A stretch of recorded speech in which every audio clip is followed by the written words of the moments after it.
கிளை நிறுவனமான இந்த ஜோதிஷ் கைடில் 28வது கருத்தரங்கில்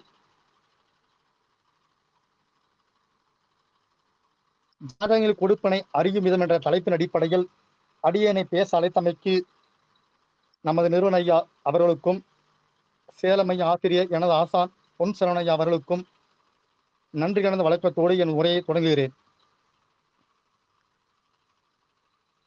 பொதுவாக ஜோதிடத்துல கொடுப்பனை அப்படிங்கிற ஒரு விஷயத்த பெரும்பாலான நம்ம இப்போ ஜோதிட நாம பெரும்பாலான ஜோதிட அடிப்படையில் கொடுப்பனை என்ற வார்த்தையை நம்ம உண்மையிலே சொல்லுறோமா அப்படின்னா அது இல்லைங்கிறது அடியுடைய கருத்து. நான் சொல்லக்கூடிய இந்த அனுபவ கருத்துல தவறு எதுவும் இருந்திருந்தால் அனைவரும் என்னை மன்னித்துக் கொள்ள வேண்டும் என்று சொல்லி நான் மேன்மேலும் தொடர்கிறேன். கொடுப்பனை என்பது நாம் பிறக்கும் போது இறை பரம்பொருள் ஒவ்வொரு வாழ்நாளின் நகர்வை இப்படித்தான் இருக்க வேண்டும் அப்படிங்கிற அடிப்படையில் நவகிரகங்களை தூதுவராக வைத்து நமக்கான கொடுப்பனையை அமைத்திருக்கிறார் என்பது அனைவரும் அறிந்து உண்டு. அந்த கொடுப்பனையை அறிவதற்கு நமக்கு கிடைத்த மிகப்பெரிய பொக்கிஷம் இந்த ஜோதிடம், இந்த ஜாதகம்.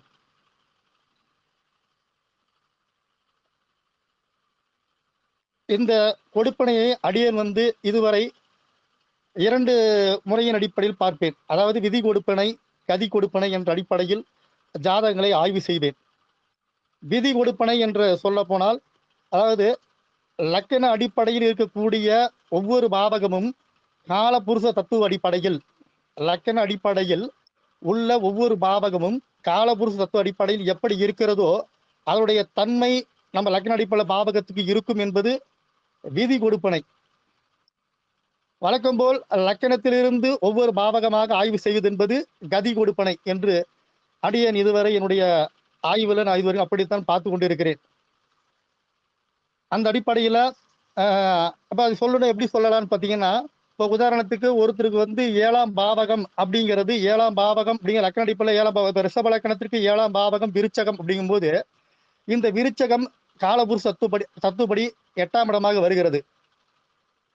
அப்ப கண்டிப்பாக அந்த லக்கண அடிப்படையில் 7ஆம் பாவகமாக இருந்தாலும் காலபுருஷ தத்துவ அடிப்படையில் 8ஆம் பாவகமாக வருவதனால் அந்த 8ஆம் பாவகத்தின் தன்மை என்று சொல்லக்கூடிய அசுபங்கள் நிறைந்திருக்கும். இதுபோல லக்கீன முதல், அதாவது இந்த பிறப்பு காலத்துல பிறப்பிற்கு பின் வருகின்ற லக்கீன முதல் 12 பாவகத்திற்கும் காலபுருஷ அடிப்படை ஒப்பிட்டு பார்த்து பலன் எடுக்கும் போது அவருடைய கொடுப்பனை தெளிவாக தெரியும். அதற்கு அடியேன் சில விதிகளை சொல்கிறேன். அதாவது ஒரு குறிப்பிட்ட பாவகம் அல்லது காரகம் அல்லது கேள்வி, அதாவது குறிப்பிட்ட பாவகம் சொன்னா ஏதோ ஒரு பாவகம், 4ஆம் பாவகத்தை ஆய்வு பண்றோம் அல்லது 5ஆம் பாவகத்தை ஆய்வு பண்றோம் அல்லது 7ஆம் பாவகத்தை ஆய்வு பண்றோம்னு சொன்னா அந்த லக்கண அடிப்படையிலான 4, 5, 7ங்கிற பாவகங்கள் காலபுருஷ தத்துவ அடிப்படையில் எந்த பாவகமா வருகிறது பாவகத்தை முதல்ல பார்க்கணும். அல்லது காரகம், அந்த பாவகத்துல இருக்கக்கூடிய காரகம் சொல்லக்கூடிய, இப்ப 4ஆம் பாவகம் சொன்னா கல்வி, தாயார் அல்லது வீடு, நிலம், வண்டி, வாகனம் சொல்லும் போது அந்த காரகத்தை சொல்லக்கூடியது அந்த பாவகமாக தான் இருக்கும். அப்படி பார்க்கும்போது ஏன்னா காரகம் ஏன் இங்க சொல்றோம் அப்படின்னா, சில பேர் வாடிக்கையாளர் கேட்கக்கூடிய கேள்வியை பாவகமா கேட்காம அந்த காரகமா கேள்வி கேட்கறதுனால இந்த காரங்கிற வார்த்தையை நான் பயன்படுத்துறேன். ஸோ இப்போ காரகத்தை சொல்லக்கூடிய பாவகமாகவும் அல்லது கேள்வியாவே நான் வீடு கட்டுவனா அப்படின்னு கேட்கும்போது வீடுங்கிற காரகத்தை சொல்லக்கூடிய கேள்வியா பாவகம் வரும்போது அந்த பாவகத்தை, குறிப்பிட்ட அந்த பாவகத்தை நாம் காலபுருஷ அடிப்படையில் எந்த பாவகம் என்று பார்க்க வேண்டும். அதிலேயே கொடுப்பனை தெரிஞ்சிடும். லக்கண அடிப்படையில போயிட்டு 4ஆம் பாவாதிபதி, 4ஆம் பாவகம், 4ஆம் பாவகத்தை அமர்ந்த கிரகங்கள், 4ஆம் பாவாதிபதியோடு சேர்ந்த கிரகம் என்று பார்ப்பதை காட்டிலும் ஒரு சுருக்கமா கொடுப்பனைங்கிற அடிப்படையில அந்த 4ஆம் பாவங்கிறது காலபுருஷ அடிப்படையில 6, 8, 12 பாதகஸ்தானம் அமைஞ்சிச்சுன்னா கண்டிப்பா அங்க பிரச்சனைக்குரியது இருக்குங்கிறது அடியோட அனுபவ கருத்து. அதே மாதிரி அந்த பாவக அதிபதிகளும் குறிப்பிட்ட பாவகத்தை ஆய்வு செய்யும் போது அந்த பாவக அதிபதிகளும் காலபுருஷ தத்துவ அடிப்படையில் எந்த பாவகத்தில் அமர்ந்திருக்கிறார்கள் அப்படின்னு பார்க்கும்போதும் அந்த தன்மை இருக்கும். 4ஆம் பாவாதிபதியா லக்கண அடிப்படையில் 4ஆம் பாவாதியா வரப்போடக்கூடிய கிரகம் இப்ப 4ஆம் பாவகம் லக்கண அடிப்படையில ஒரு காலபுருஷத்துடைய சுபபாவமா இருந்தாலும் கூட, அதாவது இப்ப பாத்தீங்கன்னா மேஷ லக்கணத்துக்கு 4ஆம் பாவகம் கடகம், கடகம் சந்திரனோட வீடு, சுபரோட வீடு அப்படின்னு இருக்குன்னு வச்சுக்கோங்களேன். அந்த சுபரோட வீடா இருந்தாலும் சந்திரன் லக்கண அடிப்படையில பாக்குறதுக்கு முன்னாடி அவர் எங்க அமர்ந்திருக்கிறாரோ அந்த அமர்வை காலபுருஷ அடிப்பில் பார்க்கும்போது அந்த கொடுப்பனை தெரிஞ்சிடும் அவர்களுக்கு. அங்க சந்திரன் பெறுகின்ற சந்திரன் யாரோட சேர்ந்து இருக்கிறாரு, அவர் எந்த நட்சத்திரத்தில் இருக்கிறாரு, யார் அவரை தொடர்பு கொள்ள பார்க்கறதுக்கு முன்னாடி இந்த ஆய்வில் போகும்போது அந்த ஓரளவுக்கு அந்த வந்து 4ஆம் பாவகத்துடைய தன்மை நம்ம ஓரளவுக்கு தோராயமா எடுத்துடலாம் அப்படிங்கிற அடிப்படையில நான் சொல்லக்கூடியது. பாவகத்தையும் காலபுருஷத்தடியில் பார்க்க வேண்டும், பாவாதிபதிகளையும் காலபுருஷ அடிப்படையில் பார்க்க வேண்டும்ங்கிறது அடியனுடைய விதிகருத்தை சொல்றேன். அடுத்தபடியா ஒரு குறிப்பிட்ட காரகம் சார்ந்த, அதாவது ஒரு குறிப்பிட்ட கேள்வி, அதாவது திருமணம் கேட்கறாங்க அல்லது தொழிலை கேட்கறாங்க அப்படின்னு சொல்லும்போது அந்த குறிப்பிட்ட அந்த கிரகம் அதோடைய பகை கிரகத்தோடு என்ன நிலையில இருக்குதுன்னு கவனிக்கணும். நம்ம ஆய்வுக்கு இப்ப தொழிலை பத்தி கேட்கறாங்க போது 10ஆம் பாவகம், 10ஆம் பாவத்தில் நின்ற கிரகம், 10ஆம் அதிபதி, காரகோண சனி அப்படின்னு போகிறதுக்கு முன்னாடி இங்க தொழில்னு சொன்னாவே சனி பகவான் தான் ஆச்சுங்களா, அல்லது 10ஆம் அதிபதியா கூட இருக்கட்டுங்க ஆச்சுங்களா, 10ஆம் அதிபதியா கூட இருக்கட்டும். அவர்கள் லக்ன அடிப்படையான 10ஆம் அதிபதியோ அல்லது காரகோண சனியோ தன் பகை கிரகத்தோடு எப்படி இருக்குன்னு பார்த்தா போதுமானது. ஒரு ஜாதகத்தை கையில வாங்கணும்னு அவர் தொழிலை பத்தி கேள்வி கேட்கிறாரு அப்படின்னு சொன்னா, அப்ப சனி வந்து அந்த ஜாதகத்துல தன் பகை கிரகமான செவ்வாய் சூரியனோடு எப்படி இருக்கிறாரு அப்படின்னு கவனிச்சா போதுமானது. செவ்வாய் சூரியனோடு அவர் வந்து சஸ்தாசக நிலை பெறாருன்னு சொன்னாவே கண்டிப்பா தொழில் ஒரு பிரச்சனை இருக்கும். இது மாதிரி ஒரு குறிப்பிட்ட எந்த கேள்வி கேட்டாலும் சரி, அந்த கேள்விக்கான காரக்கோள் அதோட பகை கிரகத்தோடு பெறுகின்ற நிலையை பார்த்தா தெரிஞ்சிடும். நட்பு கிரகத்தோடு பெறுகின்ற நிலையை பார்த்தோம்னா அந்த பலன் வந்து சிறப்பாக இருக்கும் அப்படிங்கிறதையும் இது வந்து கொடுப்பனையா பார்க்கக்கூடிய விதியில் இது ஒன்று. அதாவது திரும்ப சொல்றேன், ஒரு குறிப்பிட்ட கேள்வி தொழில் சார்ந்து அல்லது திருமணம் சார்ந்து அல்லது புத்திர சார்ந்து கேட்கிறாங்கன்னா லக்ன அடிப்படையில் இப்போ உதாரணத்துக்கு அதே மேஷ லக்னத்துக்கு 5ஆம் அதிபதி சூரியன், அந்த 5ஆம் அதிபதியான சூரிய குழந்தைகளை பத்தி கேட்கறாங்க, என் குழந்தை படிப்பாரு, குழந்தைகளை பத்தி ஒரு கேள்வின்னு வச்சுக்கோங்களேன். அப்ப அந்த 5ஆம் அதிபதியான சூரியன், மேஷ லக்னத்து 5ஆம் அதிபதியான சூரியன் தன் பகை கிரகமான ராகு கேது சனியோடு பெறுகின்ற நிலைமையை பொறுத்து அந்த 5ஆம் பாவத்தின் பலன் வெளிப்படும். நீங்க கவனிச்சு பார்த்தீங்கன்னா தெரியும். இது அனுபவ கருத்து தான், ஆய்வு பண்ணி பாருங்க. அல்லது புத்திர காரகோளான குரு, அவர் வந்து தன் பகை கிரகமான புதன் சுக்கிரனோடு எப்படி இருக்கிறான்னு கவனிச்சிங்கன்னா அந்த அந்த 5ஆம் பாவத்துக்கான கேள்விக்கான பதில் அங்க கிடைச்சிரும். ஸோ இது வந்து நம்ம வழக்கம் போல பார்க்கறது இல்லாம ஒரு சிம்பிளா வந்து கொடுப்பனை பார்க்கக்கூடிய முறையில இதுவும் ஒன்று ஆச்சுங்களா.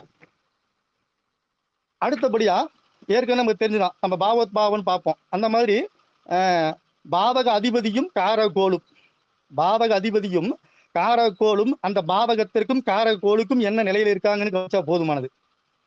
ஸோ இந்த மாதிரி வெறும் சிம்பிளான விதிகளையே பார்க்கும்போது அந்த ஜாதகத்தில் உள்ள அந்த கொடுப்பனை, அவர்கள் அந்த வாடிக்கையாளர் கேட்கக்கூடிய கேள்விக்கான கொடுப்பனை என்னங்கிறது தெரிஞ்சிடும். இதுல நான் இது மேக்சிமம் இதுல பாத்தீங்கன்னா காலபுருஷத்துவத்தை அடிக்கடி ஒப்பிடுவேன். ஏன்னு கேட்டீங்கன்னா இப்ப அது உதாரண ஜாதகம் பார்க்கும்போது ஏன் காலபுருஷத்துவம் சொல்றேன் அப்படிங்கிறது உங்களுக்கு புரிஞ்சிடும். மேக்சிமம் காலபுருஷத்து அடிப்படையிலேயே முக்காவாசி பலன் வந்து பொருந்தி இருக்கும். ஓகேங்களா. உதாரணத்துக்கு சிம்ம லக்கண ஜாதகருக்கு திருமண வாழ்க்கை சிறப்பு இல்லைன்னு ஓரளவுக்கு சொல்லுவோம். ஏன்னா சனி, அது காரணம் என்னன்னு சொன்னா சனி சூரியன் அப்படிங்கிறது பகையுமோ. அவர் அதாவது சனி பகவான் என்ன நிலையில இருக்கிறாரு, சூரிய பகவான் நிலையில இருந்தாலும் கூட கொஞ்சம் அந்த இயற்கை பாவரங்கிற அடிப்படையிலும் மத்தியம பாவர அடிப்படையிலும் பகைங்கிற அடிப்படையிலும் அந்த திருமண வாழ்க்கையில சிறு சிறு கசப்பு இருக்குங்கிறது மாற்று கருத்து இல்லை. ஆனா இது வழக்கமான ஆய்வு. 2 பேரும் பகை கிரகம், ஒருத்தர் வந்து இயற்கை பாவர் முழு பாவர் சனி, சூரியன் வந்து மத்தியம பாவர் அப்படிங்கிற அடிப்படையில அந்த தன்மை சொல்றது வாஸ்தவமான பேச்சு. ஆனால் அந்த சிம்ம லக்கணத்துக்கு காலபுருஷ அடிப்படையில் அந்த 7ஆம் இடமா வருகிறது பாதகஸ்தான்னு கவனிங்க. அங்க அதுலயே ஒரு பலன் அடங்கி போயிடும். இப்படி ஆய்வுக்கு போறதுக்கு முன்னாடி சிம்ம லக்னத்து 7ஆம் இடமா வருகிறது காலபுருஷனுடைய பாதகஸ்தானம், கண்டிப்பா பாதகம் இருக்கும் அப்படிங்கிறதான். இது நீங்க ஆய்வுக்கு எடுத்தீங்கன்னா உங்களுக்கு தெரியும். இந்த விதிகள் நான் சொல்லக்கூடிய இந்த விதிகளை வந்து நீங்க ஆய்வுக்கு எடுக்கும் போது இதோடைய தாற்பயம் உங்களுக்கு புரியும். அதே மாதிரி அந்த பாவக அதிபதிகளும் காரக்கோள் ஒருத்தருக்கு ஒருத்தர் இருக்கிற நிலை பிளஸ் அந்த பாவகத்துக்கு இருக்கிற நிலை அப்படிங்கிறத காலபுருஷத்து அடிப்படையிலும் பார்க்கணும். பிளஸ் வந்து லக்ன அடிப்படையும் பார்க்கும் போது அந்த கொடுப்பனை தெரிஞ்சிருங்க. இதுதான் அடியன் வந்து கொடுப்பனைக்காக பயன்படுத்தக்கூடிய விதி. நான் லக்ன அடிப்படையில் எப்படி ஆய்வுக்கு போவேங்கிறத உதாரண ஜாதகத்துல சொல்லிட்டு இப்ப நான் சொன்ன அந்த காலபுருஷ விதியோட சொல்லும் போது உங்களுக்கு புரிதல் ஏற்படும் நினைக்கிறேன்.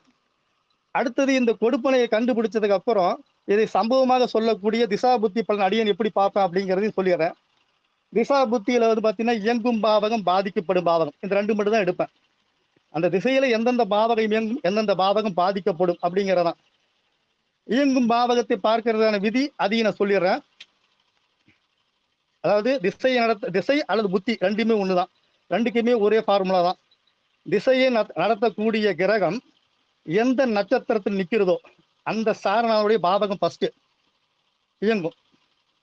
திசாநாதன் நின்ற சாரநாதனின் பாவங்கள், அடுத்தது சாரநாதன் நின்ற பாவகம், அதற்கு அடுத்தபடியா பார்த்தீங்கன்னா திசாநாதனுடைய பாவகம், அடுத்து திசாநாதன் நின்ற பாவகம். இது மட்டும்தான் இயங்கக்கூடிய பாவகம் அப்படிங்கிறது.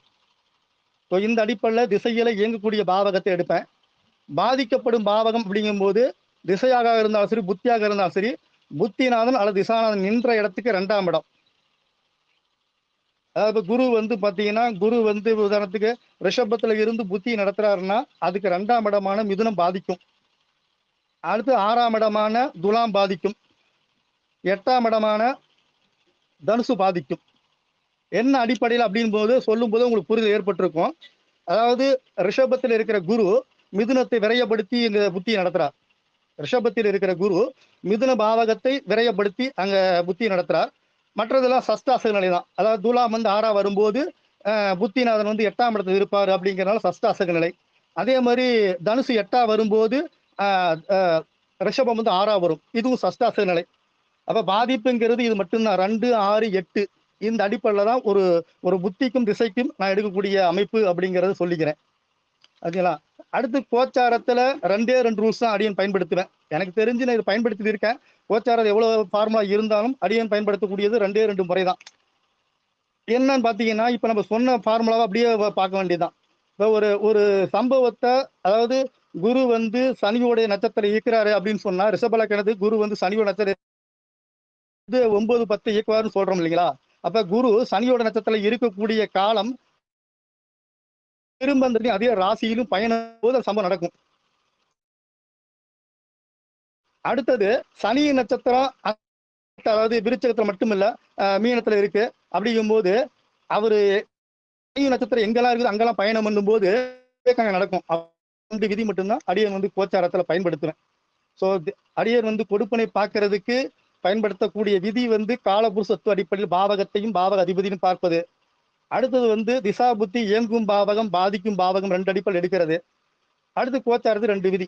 இந்த அடிப்படையில் மட்டுமே கொடுப்பனை பார்ப்பேன். அதுங்களா? ஆனா ஜோதிடத்தில் நம்ம கொடுப்பனை வந்து எல்லாரும் உண்மையான கொடுப்பனை சொல்றோமானா சொல்றது இல்லைங்கிறது அடியோட கருத்து. உதாரணத்துக்கு என்ன சொல்லலாம்னா, ஒரு ஜாதகத்துல 7ஆம் அதிபதி திருமண வாழ்க்கையை கேட்கிறாரு. 7ஆம் அதிபதியும் கெட்டுட்டாரு. ஆண் ஜாதகத்துல 7ஆம் அதிபதியும் கெட்டுட்டாரு. கலத்தரக்கார குலன சுக்கிரன் கெட்டுட்டாருன்னா நாம இதை வந்து தார தோஷம் தோஷமாக குறிப்பிடுவோம். இது ஒரு கலத்தர தோஷம் அல்ல தார தோஷம் அப்படின்னு சொல்லி சொல்லுவோம். சொல்லிட்டு அதுக்கான ஒரு பரிகாரத்தை கொடுப்போம். ஆனா அங்க கிரகம் என்ன செய்யணுமோ செஞ்சு தீரும். என்னதான் பரிகாரம் பண்ணினாலும் அந்த கிரகம் என்ன செய்யணுமோ அது செய்தாகும் அப்படிங்கிறது இருக்கு. அப்ப இந்த தாரதோஷம் ஒருவேளை பிரிவினையை தருதுன்னு வச்சுக்கோங்களேன். 7ஆம் அதிபதி கெட்டு போய் கலத்தரக்கார குலம் கெட்டு போய் அவர் வந்து பிரிவினையை சந்திக்கிறாருன்னு வச்சுக்கோங்களேன். அடுத்து அவர் என்ன பண்ணுவாரு? திரும்ப கல்யாணம் பண்ணி ஆகணும்னு ஒரு குடும்ப வற்புறுத்தல பண்ணாருன்னா ஏற்கனவே பாதிக்கப்பட்ட பொண்ணு தான் அவருக்கு அமையும் இல்லைங்களா? அப்ப அதை தான் இங்க வந்து ஏற்கனவே சொல்லுது. 7ஆம் அதிபதி கெட்டிருக்கிற கெட்டிருக்காரு அப்படின்னு சொன்னா அந்த கொடுப்பனை என்ன? பாதிக்கப்பட்ட பொண்ணோட பண்ணுக்கு தான் வாழ்க்கை கொடுக்குங்கிறது தான் கொடுப்பனை.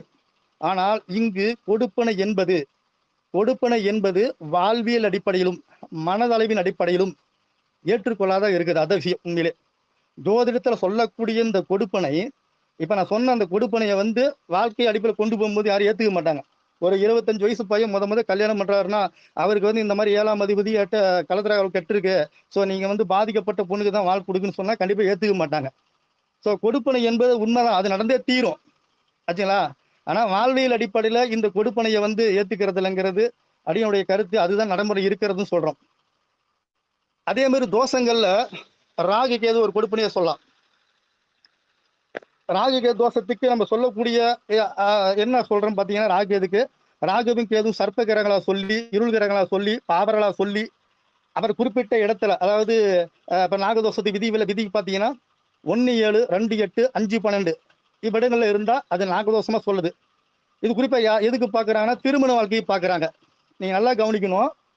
நாகதோஷத்துக்கு கிரகத்தை இயற்கை பாவர்கள் என்றும் இருள் கிரகம் என்றும் சர்ப்ப கிரகம் என்றும் சொல்லி அந்த குறிப்பிட்ட இடத்த சொல்றோம் இல்லையா? 1, 7, 2, 8, 5, 12 சொல்றோம் இல்லையா?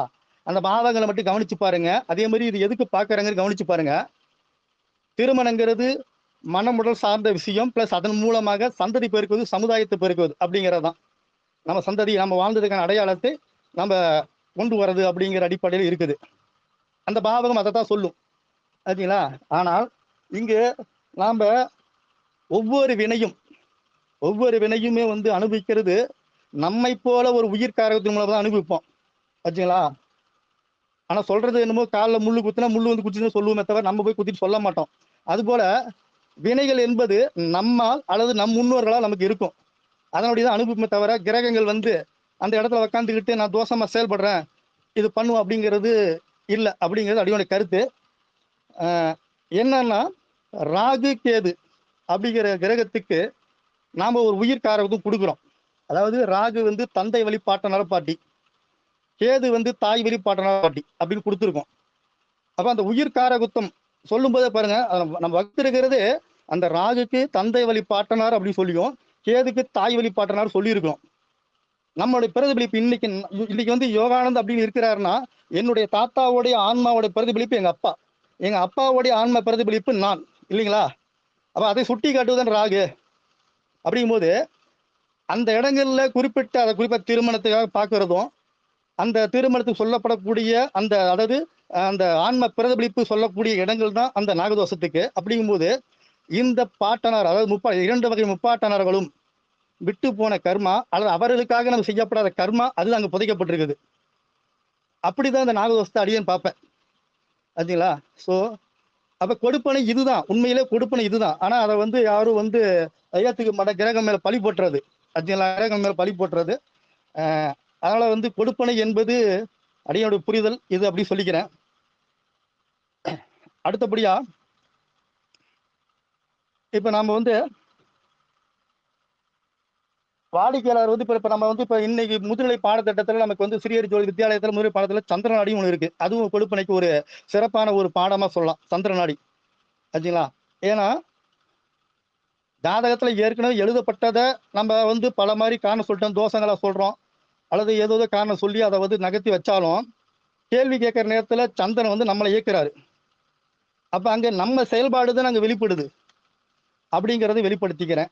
ஸோ அந்த அடிப்படையில கொடுப்பனை அப்படிங்கிறத ஏற்கனவே வந்து நம்ம செய்த, அதாவது நம்மை போல முன்னோர்களும் உயிருள்ள காரகுத்தும், இங்க வந்து கிரகங்கள் வந்து ஒரு பாதிப்பை செய்தாலும் நன்மை செய்தாலும் ஒரு உயிர் காரகத்துக்கு தான் அது போய் சேரும் முதல்ல. அதுக்கப்புறம் தான் அந்த உயிர் காரகத்தின் மூலமாக மற்ற காரகத்துக்கு போகுங்கிற அடிப்படையில இது கொடுப்பனை என்பது கிரகங்கள் மட்டுமல்ல, கிரகங்களால் நம்மோடு சேர்ந்து கிரகம் செயல்படுத்துகிறது அப்படிங்கிறத நான் சொல்லிக்கிறேன். அதுக்கு இன்னும் உதாரணம் சொல்லுன்னா, நம்ம இரவு 10 மணிக்கு படுத்து தூங்குறோம், காலையில 6 மணிக்கு எழுந்திருக்கிறோம். அப்ப இந்த இரவு 10 மணியிலிருந்து காலையில 6 மணி வரைக்கும் தூக்கம் கனவு இந்த 2 தவிர வேற எதுவும் சந்திக்க முடியாது. இறப்பை சந்தித்தால் கூட, தூக்கத்திலே ஒருத்தர் இறக்குறாரு அப்படின்னா கூட அது ஏற்கனவே எழுதப்பட்ட ஒன்னாதான் இருக்கும், இல்லைங்களா? அப்ப அந்த நவகிரகங்கள் அங்க என்ன செய்யுது, அந்த 8 மணி நேரம் அந்த கிரகத்தோட வேலை என்ன கணிக்க முடிய சொல்ல எதுவும் சொல்றதா எனக்கு தெரியல. நான் அதை உணர்ந்ததில்லை, அடையணும் உணர்ந்ததில்லை. அப்ப செயல்பாடு இல்லை இங்க. நம்ம அதாவது மனிதர்கள் என்றக்கூடிய இந்த ஜீவாத்மா அப்படின்னு சொல்லக்கூடிய உயிர் காரகத்துவம் செயல்படும் போது மட்டும்தான் அந்த வினைக்கு தகுந்தார் போல் கிரகம் செயல்படுதுங்கிற அடிப்படையில இங்க கொடுப்பனை என்பது நம்முடைய கர்மாவின் அடிப்படையிலேயே நாம செய்கின்ற செயல்பாட்டின் அடிப்படையே அப்படின்னு சொல்லி நான் சொல்றேன். சரிங்களா? கொடுப்பனை அந்த மாதிரி கொடுப்பனை வந்து அவரவர்கள் செய்த அது எப்படி அவர்களுக்கு அது எப்படி அமைஞ்சிருக்கும், ஒவ்வொரு வாழ்வாதார பந்த வாழ்க்கை தேவையான அனைத்து விஷயமும் அவர் எப்படி அவருக்காக ஏற்படுத்தி இருக்கிறாரு அப்படிங்கிறத நம்ம ஜாதக ஆய்வுகளை பார்த்தா தெரிஞ்சிடும். ஐயா அடுத்து சொல்லிட்டுங்களா? சொல்லலாங்கய்யா. நம்ம ஜாதக உதாரண ஜாதகத்துக்கு போவோம். இப்ப உதாரண ஜாதகத்துல முதல் ஜாதகம், அதாவது 15/10/1993 பிறந்த இது ஒரு ஆணின் ஜாதகம். நடப்பு வயது 32 வருடம் 4 மாதம் 11 நாள். இந்த ஜாதகருக்கு தொழில் கொடுப்பனை எப்படின்னு பார்க்குறோம். இவர் ஜாதகர் வந்து பார்க்கும்போது என்கிட்ட வந்து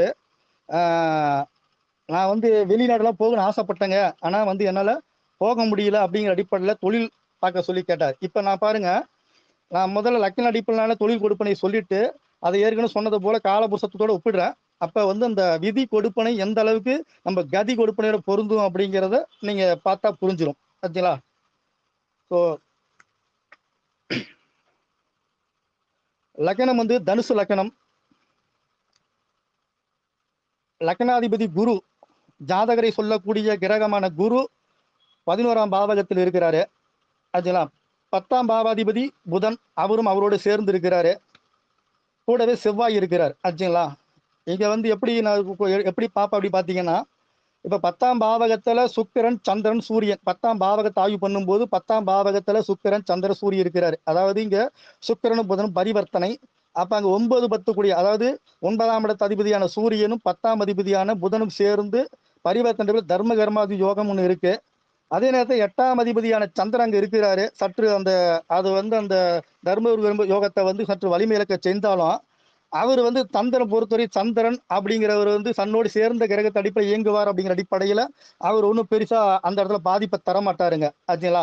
தன் பாவகத்துக்கு மூணுல மறைகிறாரு. அதாவது 8ஆம் இடத்துக்கு மூணுல மறையும் போது 8ஆம் இடத்து வேலை செய்யக்கூடிய அளவுக்கு அவருக்கு வலிமை இழக்கிறாரு அப்படிங்கிறதையும் நான் சொல்லிக்கிறேன். ஆச்சுங்களா? இப்ப இந்த ஜாதகருக்கு நான் சொல்லக்கூடிய தொழில் அப்படிங்கிறது என்னன்னு பாத்தீங்கன்னா, அடியனோட கண்டுபிடிப்புல இது ஆய்வு மூலியமா பாத்தீங்கன்னா, இவர் வந்து குலத்தொழில் செஞ்சாகணும் அப்படிங்கிற ஒரு கருத்தை நான் தெரிவிச்சேன். அதுக்கான விதிமுறையை நான் சொல்றேன் பாருங்க. அந்த விதிமுறையை லக்ன அடிப்பில் சொல்லிட்டு அதை காலபுருஷ அடிப்பில் சொல்ல போறேன். அதாவது பாத்தீங்கன்னா, அஹ், லக்னாதிபதி குரு லக்னாதிபதி குரு வந்து 11ஆம் பாவகத்துல 10ஆம் அதிபதியோடு. ஆச்சுங்களா? அப்ப பொதுவா வந்து அஹ், அடியனுடைய அனுபவத்துல லக்னாதிபதியும் 10ஆம் அதிபதி ஒருவராக வந்தாலும் சரி, அல்லது லக்னாதிபதி 10ஆம் அதிபதியோடு தொடர்பு பெற்று ஒரு இடத்துல இருந்தா அவருடைய சார பரிவர்த்தை இருந்தாலும் அவர் மேக்சிமம் சுய தொழில் செய்வதற்கான வாய்ப்பு உண்டு அப்படிங்கிறது அடியனுடைய அனுபவ கருத்து. அந்த அடிப்படையில இங்க 10ஆம் அதிபதி குரு, சரி, லக்னாதிபதியான குரு 10ஆம் அதிபதியான புதனோடு சேர்ந்து இருப்பதும் 5ஆம் அதிபதி செவ்வாய் அங்கு இருப்பதும், ஆச்சுங்களா? 5, 5, 10 சேர்ந்து இருக்கிறதுனால அதான் பூர்வீகம் பரம்பரையாக செய்யக்கூடிய தொழில் அப்படிங்கிறது 5ஆம் அதிபதி சேர்க்கையின் மூலமாக சொல்றேன் நான். 5ஆம் அதிபதியின் சேர்க்கையின் மூலமாக இங்க வந்து ஜாதகர் வந்து தன்னுடைய பாட்டனார் செய்த தொழிலை செய்வதற்கான வாய்ப்பு உண்டு அப்படின்னு சொல்றேன். அதே நேரத்தில் 9ஆம் அதிபதி தந்தையாரை சொல்லக்கூடிய கிரகமான சுக்கிரன், சூரியன் போய் அமரும் போது தந்தையாரும் அந்த தொழிலுக்கு காரகமாகிறார் அப்படிங்கிற அடிப்படையில் பாட்டனார் தந்தையார் செய்த தொழிலை ஜாதகர் செய்வதற்கான வாய்ப்பு உண்டு அப்படிங்கிற அடிப்படையில குலத்தொழில் செய்கிறார் அப்படிங்கிற விதியை நான் எடுத்திருக்கேன். சரிங்களா? இதுல பாத்தீங்கன்னா ஜாதகர் குரு பாத்தீங்கன்னா, ஜாதகரை சொல்லக்கூடிய குரு பாத்தீங்கன்னா அந்த 5ஆம் அதிபதியோட சாரத்துல இருக்கிறாரு. சரிங்களா? 5ஆம் அதிபதி சாரத்துல ஜாதகர், நல்லா புரிஞ்சுக்க, 5ஆம் அதிபதியின் சாரத்துல பாட்டனாரின் சாரத்துல ஜாதகரும், ஆச்சுங்களா, ஜாதகரின் சாரத்துல 10ஆம் அதிபதியும். அப்ப இங்க வந்து பாட்டனார் செய்த தொழிலை ஜாதகர் செய்வதற்கான வாய்ப்பு உண்டு அப்படிங்கிற அடிப்படையில இது வந்து குலத்தொழில் அப்படிங்கிற கருத்தை வந்து நான் எடுத்திருக்கேன். இது லக்ன அடிப்படையில ஆய்வு முறை. இது அப்படியே வந்து காலபுருஷ தத்துவ அடிப்படையில ஒப்பீடு செய்யும் போது பாத்தீங்கன்னா, காலபுருஷ தத்துவ அடிப்படையில 10ஆம் அதிபதி சனி, 10ஆம் அதிபதி சனி, ஆச்சுங்களா? அந்த 10ஆம் அதிபதி சனி பாத்தீங்கன்னா அவர் கும்பத்துல இருந்துட்டு 5ஆம் இடத்தை பார்வை செய்யறாரு. அப்ப வந்து இந்த ஜாதகருக்கு காலபுருஷ அடிப்படையில 10ஆம் அதிபதி வந்து இங்க வந்து 5ஆம் இடம் தொடர்பு கொள்ளும் போது அவர் பார்வை பார்க்கிறார் அப்படிங்கும் போது கண்டிப்பாக வந்து இந்த ஜாதகர் வந்து தொழில் என்ற அடிப்படையில அங்க தன்னுடைய முன்னோர்கள் செய்த தொழில் செய்யணும் அப்படிங்கிற அடிப்படையும் கொடுத்திருக்கு. ஸோ இதுதான் வந்து பாத்தீங்கன்னா அந்த காலபுருஷ தத்துவ அடிப்படையில் பொருந்துகிறது அப்படிங்கிறதுக்கான ஒரு அமைப்பு. அடுத்து இது எப்ப நடந்திருக்கும் அப்படின்னு பாத்தீங்கன்னா, ஜாதகர் எப்ப இந்த குலத்தொழிலை மேற்கொண்டிருப்பார் அப்படின்னு பார்க்கும்போது, குரு திசையில குரு திசையில அவர் வந்து இந்த தொழில் எடுத்திருப்பாரு. குரு திசையில், ஆச்சுங்களா?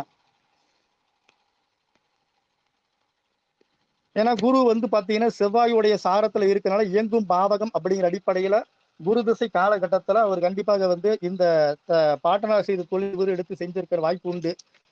செவ்வாய் அது இயங்கும் பாவகம் அப்படிங்கிற அடிப்படையில நாம பார்க்கும்போது குரு வந்து செவ்வாயின் சாரம் பெற்று அவர் வந்து அந்த திசையில இயங்கும் போது அப்ப கண்டிப்பா வந்து இயங்கும் பாவ அடிப்படையில 5 இயங்குது. 1, 1, 4, 5, 12 இயங்குது. ஆச்சுங்களா? அதாவது சாரநாதின் பாவகம் சொல்லக்கூடிய 5, 12, சாரநாதன் என்ற பாவகம் 11, ஜாதகரை சொல்லக்கூடிய திசாநாதனை சொல்லக்கூடிய குரு, அதாவது ஜாதகர், அவர் 1, 4 பிளஸ் வந்து அந்த 11 இருக்கிறார். அதாவது இங்க வந்து பொதுவா வந்து கிரகங்கள் வந்து ஒரு ஒரு ராசி கட்டத்தில் ஒரு பாவகத்துல கிரகம் இல்லைன்னா அந்த பாவகத்தோட செயல்பாடு அந்த அளவுக்கு இருக்காதுங்கிற அடிப்படையில் இங்க லக்ன பாவகம் 5ஆம் பாவகம் பிளஸ் வந்து 4ஆம் பாவகம் பெரும்பாலும் செயல்படுறதுனாலும் அவர்கள் அந்த அந்த அந்த பாவகத்துடைய அறிவு ஒரு இடத்துல இருக்காங்க. அந்த அடிப்படையில இந்த குரு திசையில அவர் வந்து பாட்டனார் செய்ய வேண்டிய தொழில் எடுத்து செய்திருக்கிறாருங்கிற சொல்லி முதல் ஜாதகத்துக்கான விளக்கத்தை சொல்றேன். புத்தி கூட பாத்தீங்கன்னா இந்த புத்தி பாத்தீங்கன்னா புதன் புத்தி. அவர் எந்த புத்தியில செய்திருப்பார் அப்படிங்கிறது குரு திசையில பொதுவா இது இயங்குதுன்னு சொல்லிட்டோம். அவர் புதன் புத்தியில தான் கண்டிப்பா செஞ்சிருப்பாருங்கிறான். ஏன்னா புதன் வந்து ஆல்ரெடி எதுவும் சொன்னதான், புதன் வந்து குருவின் சாரம், ஜாதகருடைய சாரத்துல இருக்கிறாருங்கும் போது, அப்ப ஜாதகர் அங்க 10ஆம் இடத்தோடு தொடர்பு கொள்றாரு. அவர் அந்த 10ஆம் அதிபதியான புதனும் பிளஸ் குரு வந்து 5ஆம் அதிபதியோட இருக்கிறதுனால கண்டிப்பா வந்து இந்த குரு திசை புதன் புத்தி காலத்துல ஜாதகர் வந்து தன்னுடைய முன்னோர் செய்த குலத்தொழிலை எடுத்து செஞ்சிருக்கிறாரு அப்படிங்கிறது இங்க உறுதியாகுது. அடியன் தெரிவித்த இந்த கருத்து அந்த ஜாதகரும் சரி என சொன்னார்.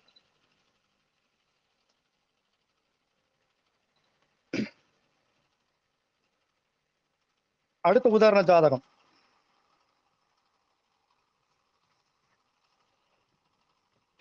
இது வந்து இந்த ஜாதகம் பாத்தீங்கன்னா, இந்த ஜாதகத்தின கேள்வி என்னன்னு பாத்தீங்கன்னா, குலதெய்வ மறைஞ்சிருச்சு, குலதெய்வத்தை மாற்று வழிபாடு பண்றாங்க, குலதெய்வத்தை மாற்று வழிபாடு பண்றாங்க, குலதெய்வம் என்னன்னு தெரியல. அந்த குலதெய்வத்தை சுட்டி காட்டப்பட்ட ஒரு அமைப்பு. இது அடியனுக்கு தெரிஞ்ச விதியை சொல்றேன். ஆச்சுங்களா? அதாவது ஜாதகர் பாத்தீங்கன்னா பிறந்த தேதி 9/8/1991 மாலை 5:17 பிறந்திருக்கிறாரு. நடப்பு வயது 34 வயது 6 மாதம் 18 நாள். ஆச்சுங்களா? இங்க முதல்ல வந்து பாத்தீங்கன்னா லக்ன அடிப்படையான விதிகளை பாக்குறோம். 5ஆம் அதிபதி லக்னம் மகர லக்னம், 5ஆம் அதிபதி பாத்தீங்கன்னா ரிஷப சுக்கிரன். மகர லக்னம் 5ஆம் அதிபதி ரிஷப சுக்கிரன். அப்ப இந்த சுக்கிரன் பாத்தீங்கன்னா இங்க ஏன் குலதெய்வம் வந்து மறைக்கப்பட்டதுங்கும் போது அவர் அதாவது 8ஆம் இடத்துல மறைவு பெற்றிருக்கிறாரு. அது ஒரு காரணம். 8ஆம் இடத்துல மறைவு பெற்ற அது ஜாதகருக்கு சஷ்டாசக நிலை அப்படிங்கிற அடிப்படையில இங்க பாத்தீங்கன்னா குலதெய்வம் மறைக்குது அப்படிங்கிறத இந்த விதி அழகா சொல்லுது. ஜாதகராகிய சனிக்கு அங்க சனியே வந்து பாத்தீங்கன்னா ஜாதகரை சொல்லக்கூடிய சனி பகவானே குடும்பாதிபதியாவும் போறாரு. அப்ப குடும்பத்திற்கும் அது வந்து அந்த குலதெய்வம் எது அப்படின்னு தெரியாம தான் அவங்க வந்து சில காலம் வந்து வழிபாடு பண்ணிட்டு இருக்கிறாங்க அப்படிங்கிறத இந்த பார்த்த உடனே தெரிகிறது இந்த விதியில. ஆச்சுங்களா? அதாவது 5ஆம் அதிபதியான ரிஷப சுக்கிரன் காலபுருஷ அதாவது லக்ன அடிப்படையில 8ஆம் இடத்துல ஜாதகருக்கும் குடும்பாதிபதிக்கும் மறைவு பெற்றிருக்கிற அடிப்படையில குலதெய்வம் சரியா தெரியலங்கிறதும். இது காலபுருஷ விதியை பாத்தீங்கன்னா அதேதான். ஆச்சுங்களா? எங்க காலபுருஷ விதி பாத்தீங்கன்னா அவர் மறைஞ்சிருக்கிற காலபுருஷ அடி 5ஆம் அதிபதி 5ஆம் இடமா போயிடுச்சு. அப்ப இது குலதெய்வத்தான கேள்வி காலபுருஷ அடிப்படையில விதியும் சொல்லுது பாருங்க. அதாவது அந்த காலபுருஷ அடிப்படையில 5ஆம் இடம்னு சொல்லக்கூடிய அந்த குலதெய்வத்தை சொல்லக்கூடிய சிம்மம் இவருக்கு லக்ன அடிப்படையில் 8ஆம் இடமா வந்து அது பாதிக்கப்பட்டிருக்கு. அந்த இடத்துல போய் லக்ன அடிப்படை கதி அடிப்படையிலான சுக்கிரன் போய் பாதிக்கப்படுறாரு அப்படிங்கிறத காலபுருஷ சத்துவமும் அங்க சொல்லுதுங்கிறத அடியோட கருத்து. இங்க சனி வந்து மகரத்துக்கு கும்பத்துக்கு உடையவர். ஆச்சுங்களா? அந்த 2 வீடு ஆதிபத்திய ஒரு கிரகம் வந்து பாத்தீங்கன்னா தன்னுடைய மூலத்திரிவனை விட்டு முதன்மை இயக்கும் அப்படிங்கிற அடிப்படையில இந்த இடத்துல வந்து சனி வந்து பாதகமாகவும் போயிடுறாரு. அதாவது குலதெய்வத்தை வழிபாடு பண்ண முடியாத ஒரு தவறான வழிபாட்டு போகக்கூடிய ஜாதகர் அந்த நிலைக்கு போறாரு அப்படிங்கிற அடிப்படை கருத்தும் இங்க வந்து இருக்கு. அப்ப குலதெய்வம் என்னவா இருக்கும் அப்படிங்கும் போது சிம்பிள் விதி தான். குலதெய்வத்தை அடியன் சொன்னது பெண் குலதெய்வம் அப்படின்னு சொன்னேன். பெண் குலதெய்வம் அப்படின்னு சொன்னது என்ன காரணம் அப்படின்னு பாத்தீங்கன்னா, முதல்ல வந்து இந்த ராசி, அதாவது குலதெய்வத்தை சொல்லக்கூடிய 5ஆம் ராசி வந்து பெண் ராசி. அதன் அதிபதியும் பெண் கிரகம். ஆச்சுங்களா?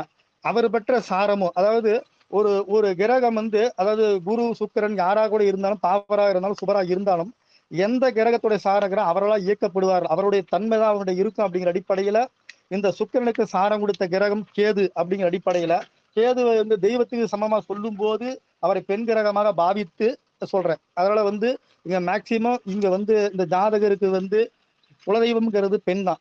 கூட சேர்ந்து இருக்கிற கிரகங்களும் பாத்தீங்கன்னா செவ்வாய் புதன் சேர்ந்து இருக்காங்க. ஆச்சுங்களா? அப்ப புதன் வந்து அதாவது புதன் பாத்தீங்கன்னா கன்னிமார் தெய்வத்தை சொல்லும். புதன் வந்து கன்னிமார் தெய்வம் சொல்லும். செவ்வாய் வந்து ஒரு ஆண் காவல் தெய்வத்தை சொல்லும் அப்படிங்கிற அடிப்படையில சொல்லப்பட்டது. இந்த ஜாதகர் வந்து அதை ஏத்துக்கிட்டாரு. குலதெய்வத்தை காட்டி கொடுத்தேன், சரியாக இருந்ததுன்னு சொன்னார். பெண் தெய்வம் என்று சொல்லி காட்டி கொடுத்ததுல சரியா இருக்குன்னு சொன்னாரு. இதுல அதான் அந்த காலபுருஷ விதியை பாத்தீங்கன்னா இவர் கேட்ட கேள்வி குலதெய்வம் லக்ன அடிப்பல்ல 5ஆம் அதிபதி 8ல் மறைவு பெற்றிருக்கிறாருங்கிறது லக்ன அடிப்பு ஆய்வா இருந்தாலும் அதுவே பாத்தீங்கன்னா காலபுருஷத்து அடிப்பல்ல 5ஆம் இடத்துல தான் போய் உட்கார்ந்து இருக்குங்கும் போது அப்ப அந்த குலதெய்வ கேள்விங்கிறது அந்த விதி கொடுப்பனையும் கதி கொடுப்பனையும் சரியா இருக்குங்கிறதா அங்க சரியா இருக்கு. இது ஏன் வந்து இவர் வந்து குலதெய்வத்தை கேள்வி வந்து அடியனை கேட்கணும் அப்படிங்கும்போது கேட்ட காலம் என்ன அப்படின்னு பாத்தீங்கன்னா அதே சுக்கிர திசையில தான் கேட்டுக்கிறாரு. சுக்கிர திசையில அதே செவ்வாய் புத்தியில கேட்டிருக்கிறாரு. நல்லா புரிஞ்சு, செவ்வாய் திசை சுக்கிர திசை செவ்வாய் புத்தியில கேட்டிருக்கிறாரு. சரிங்களா?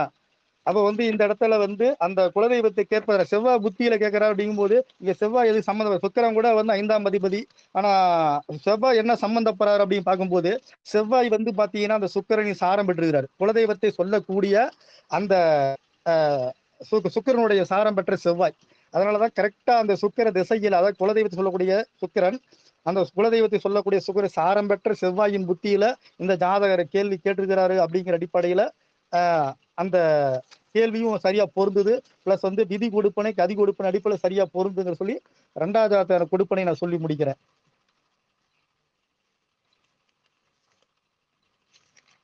அடுத்தது 3வது ஜாதகம்.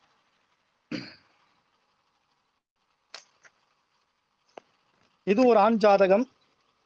17/3/1982 மாலை 8:10 பிறந்த ஒரு ஆணின் ஜாதகம். நடப்பு வயது 43 வயசு, 11 மாதம் 9 நாட்கள்.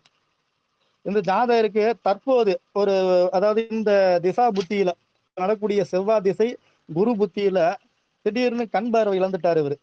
ஜாதகர் வந்து அரசு உத்தியோகம் பெற்று சிறப்பா கிட்டத்தட்ட 42 ஆண்டுகள் வந்து சிறப்பா வாழ்ந்தவர் 43ஆம் வயசு குரு புத்தியில பாத்தீங்கன்னா தன்னுடைய கண் பார்வை இழந்துட்டாரு. அதுதான் விஷயம் இங்க. ஓகேங்களா? ஜாதகர் அதுவரை எந்த விதமான பெரிய ஒரு நோய் இல்லை. ஆனா இந்த குரு திசை செவ்வாய் திசையில குரு புத்தியில ஜாதகர் கண் பார்வை இழந்துட்டார். இதுக்கு விதி கொடுப்பனையும் கதி கொடுப்பனையும் என்ன சொல்லுது அப்படின்னு பார்க்கும்போது,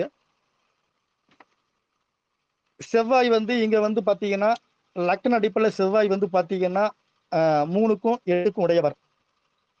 ஓகேங்களா? 3க்கும் 8க்கும் உடையவர் திசை. நான் ஏற்கனவே சொன்னது போல திசையில் இயங்கும் பாவகம் பாதிக்கப்படும் பாவகம் எடுக்கும்போது இங்க பாதிப்பை பத்தி பேசுறோம். கண் பாதிப்பு அப்படிங்கறனால பாதிக்கப்படும் பாவகமா எடுத்தீங்கன்னா, நான் சொன்னது மாதிரி செவ்வாய் நின்ற இடத்துக்கு 2ஆம் இடம் கண்ணு பாதிக்கப்படுது. செவ்வாய் நின்ற இடத்துக்கு 2ஆம் இடம் கண்ணை சொல்லக்கூடிய பாவகம். 2ஆம் பாவங்கிறது கண்களை சொல்றதுனால 2ஆம் பாவகம் பாதிக்கப்படுது. அதே நேரத்துல 7ஆம் பாவகம் பாதகஸ்தானமா இருந்து 7ஆம் பாவகம் பாதிக்கப்படுது. 8ஆம் பாவகம் அப்படிங்கிற அடிப்படையில அவருக்கு வந்து அவருடைய 8ஆம் பாவகமே பாதிக்கப்படுது. ஸோ இந்த மாதிரி பார்க்கும்போது குறிப்பா வந்து கண் பார்வைக்கான காரணம் என்னும் போது செவ்வாய் நின்ற இடத்துக்கு 2ஆம் இடம் அப்படிங்கிறது குரு நின்ற பாவகமான அந்த துலாம் வந்து கண்ணை சொல்லக்கூடிய பாவகமாக இருக்குது. பாதிக்கப்படுதுங்கிற அடிப்படையில செவ்வாய் திசையில கண் பாதிக்கணும் அப்படிங்கிற கொடுப்பனை ஜாதகர் பெற்றிருக்கிறாரு. ஆச்சுங்களா? இது ஏன் குரு புத்தியில் நடக்கணும் அப்படின்னு பார்க்கும்போது, குரு பாதகாதிபதி அப்படிங்கிறதுனால அவர் இருந்த இடத்தையும் கெடுப்பாரு. மற்ற கிரகங்களுக்கு, அதாவது அவர் சுப கிரகமாக இருந்தாலும் கூட அவர் நின்ற இடத்துக்கு 2, 6, 8 பாதிக்கப்படும். ஆனா இங்க குரு வந்து இந்த லக்கணத்துக்கு பாதகாதிபதி அப்படிங்கிறதுனால அவர் நின்ற இடத்தையும் பாதிக்கிறார். அதாவது கொடுத்து கெடுக்கும். அப்படி பாதகம்ங்கிறது கொடுத்து கெடுக்கும் அப்படிங்கிற அடிப்படையில அந்த அவர் இருந்த இடத்தை பாதிச்சார் அப்படிங்கிறத சொல்றோம். இப்ப இந்த செவ்வாய் திசையில குரு புத்தியில இது பாதிக்கப்பட்டதுக்கான விளக்கம் தெரிஞ்சிருச்சு. இத கதி கொடுப்பனை அப்படி சொல்றோம். விதி கொடுப்பனை பார்க்கும்போது அந்த குரு பாருங்க நின்ற இடத்துக்கு 8ஆம் இடமா வர்றது பாத்தீங்கன்னா காலபூச கண் பாவத்தை சொல்லக்கூடிய ரிஷபம் வரும்.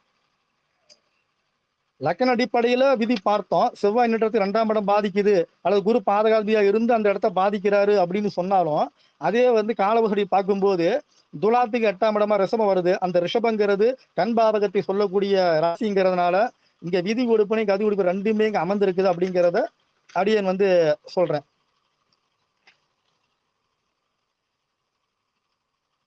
அதே மாதிரி இந்த ஜாதகத்துல பாத்தீங்கன்னா கொடுப்பனையிலே பாத்தீங்கன்னா அதான் சொல்ற மாதிரி 2ஆம் பாவகம் அப்படிங்கிறது வந்து பாத்தீங்கன்னா வலது கணை சொல்லும். 12ஆம் பாவகம் இடது கணை சொல்லும். அதுக்கப்புறம் கண்ணுக்கான காரகுல பார்க்கும்போது சூரியன் சந்திரன் பார்க்கலாம். ஸோ அந்த அடிப்படையில் பார்க்கும்போது இங்க 2ஆம் பாவகம் பாதக அதிபதியாலும் 12ஆம் பாவகம் அப்படிங்கிறது சூரியன் அவரும் பாதகத்துல போய் உட்காந்துட்டாரு. அப்ப இங்க 2ஆம் பாவம் வலதுகன் இடதுகன் பாதிக்கப்படுதுங்கிற கொடுப்பனை ஏற்கனவே ஜாதகம் இருக்கு. இதுல இன்னொரு காரகம் சொன்ன மாதிரி நம்ம சொன்ன மாதிரி கதி கொடுப்பனை லக்கண அடிப்படையில் பார்க்கும்போது லக்கணத்துக்கு 2ஆம் பாவம் கண்ணை சொல்ற மாதிரி காலபுருஷத்து அடிப்படையில் ரிஷபம் 8ஆம் இடமாக இருந்து அதை பாதிக்கும்னு சொன்னோம். அதே மாதிரி காலபுருஷ அடிப்படையில் 12ஆம் இடமான சூரியன் அமர்ந்து அதை பாதிக்கிறார் அப்படிங்கிற அடிப்படையிலையும் இங்க வந்து விதி கொடுப்பனை கதி கொடுப்பு 2மே பொருந்துது.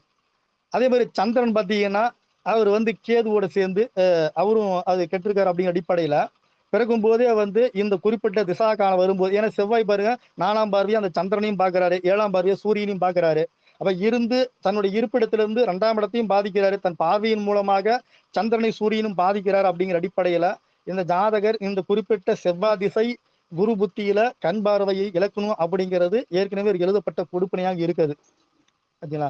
இதுல பாருங்க அந்த கொடுப்பனை இங்கதான் நம்ம சொன்ன மாதிரி அந்த பாவ புண்ணிய கணக்கு நம்மால் அப்படிங்கிற மாதிரி குருவே ஜாதகரா போயிடுறாரு. அதனாலதான் இங்க வந்து ஜாதகரே செய்த வினை அப்படிங்கிற அடிப்படையும் இங்க நான் சொல்லிக்கிறேன். 5ஆம் அதாவது இந்த இடத்துல அதாவது லக்ன அடிப்படையில 12ஆம் அதிபதியான சூரியன் காலபூசலுக்கு 5ஆம் அதிபதி. அப்ப புண்ணியம் அங்க கெட்டு போச்சு. அவர் புண்ணியம் செய்யல அப்படிங்கிறது எதன் மூலியமாக புண்ணியம் செய்யல அப்படின்னு பார்க்கும்போது தன் கண் பார்வையின் மூலமாக ஒரு விஷயத்தை பார்க்கறது மூலியமாக அவர் வந்து பாவத்தை செஞ்சிருக்க கூட நம்ம எடுத்துக்கலாம். அந்த அடிப்படையில் இந்த ஜாதகர் இந்த செவ்வாய் திசை குரு புத்தியில் கண் பார்வை இழப்பதற்கான விதி கொடுப்பனை கதி கொடுப்பனை நான் சொல்லியிருக்கேங்க.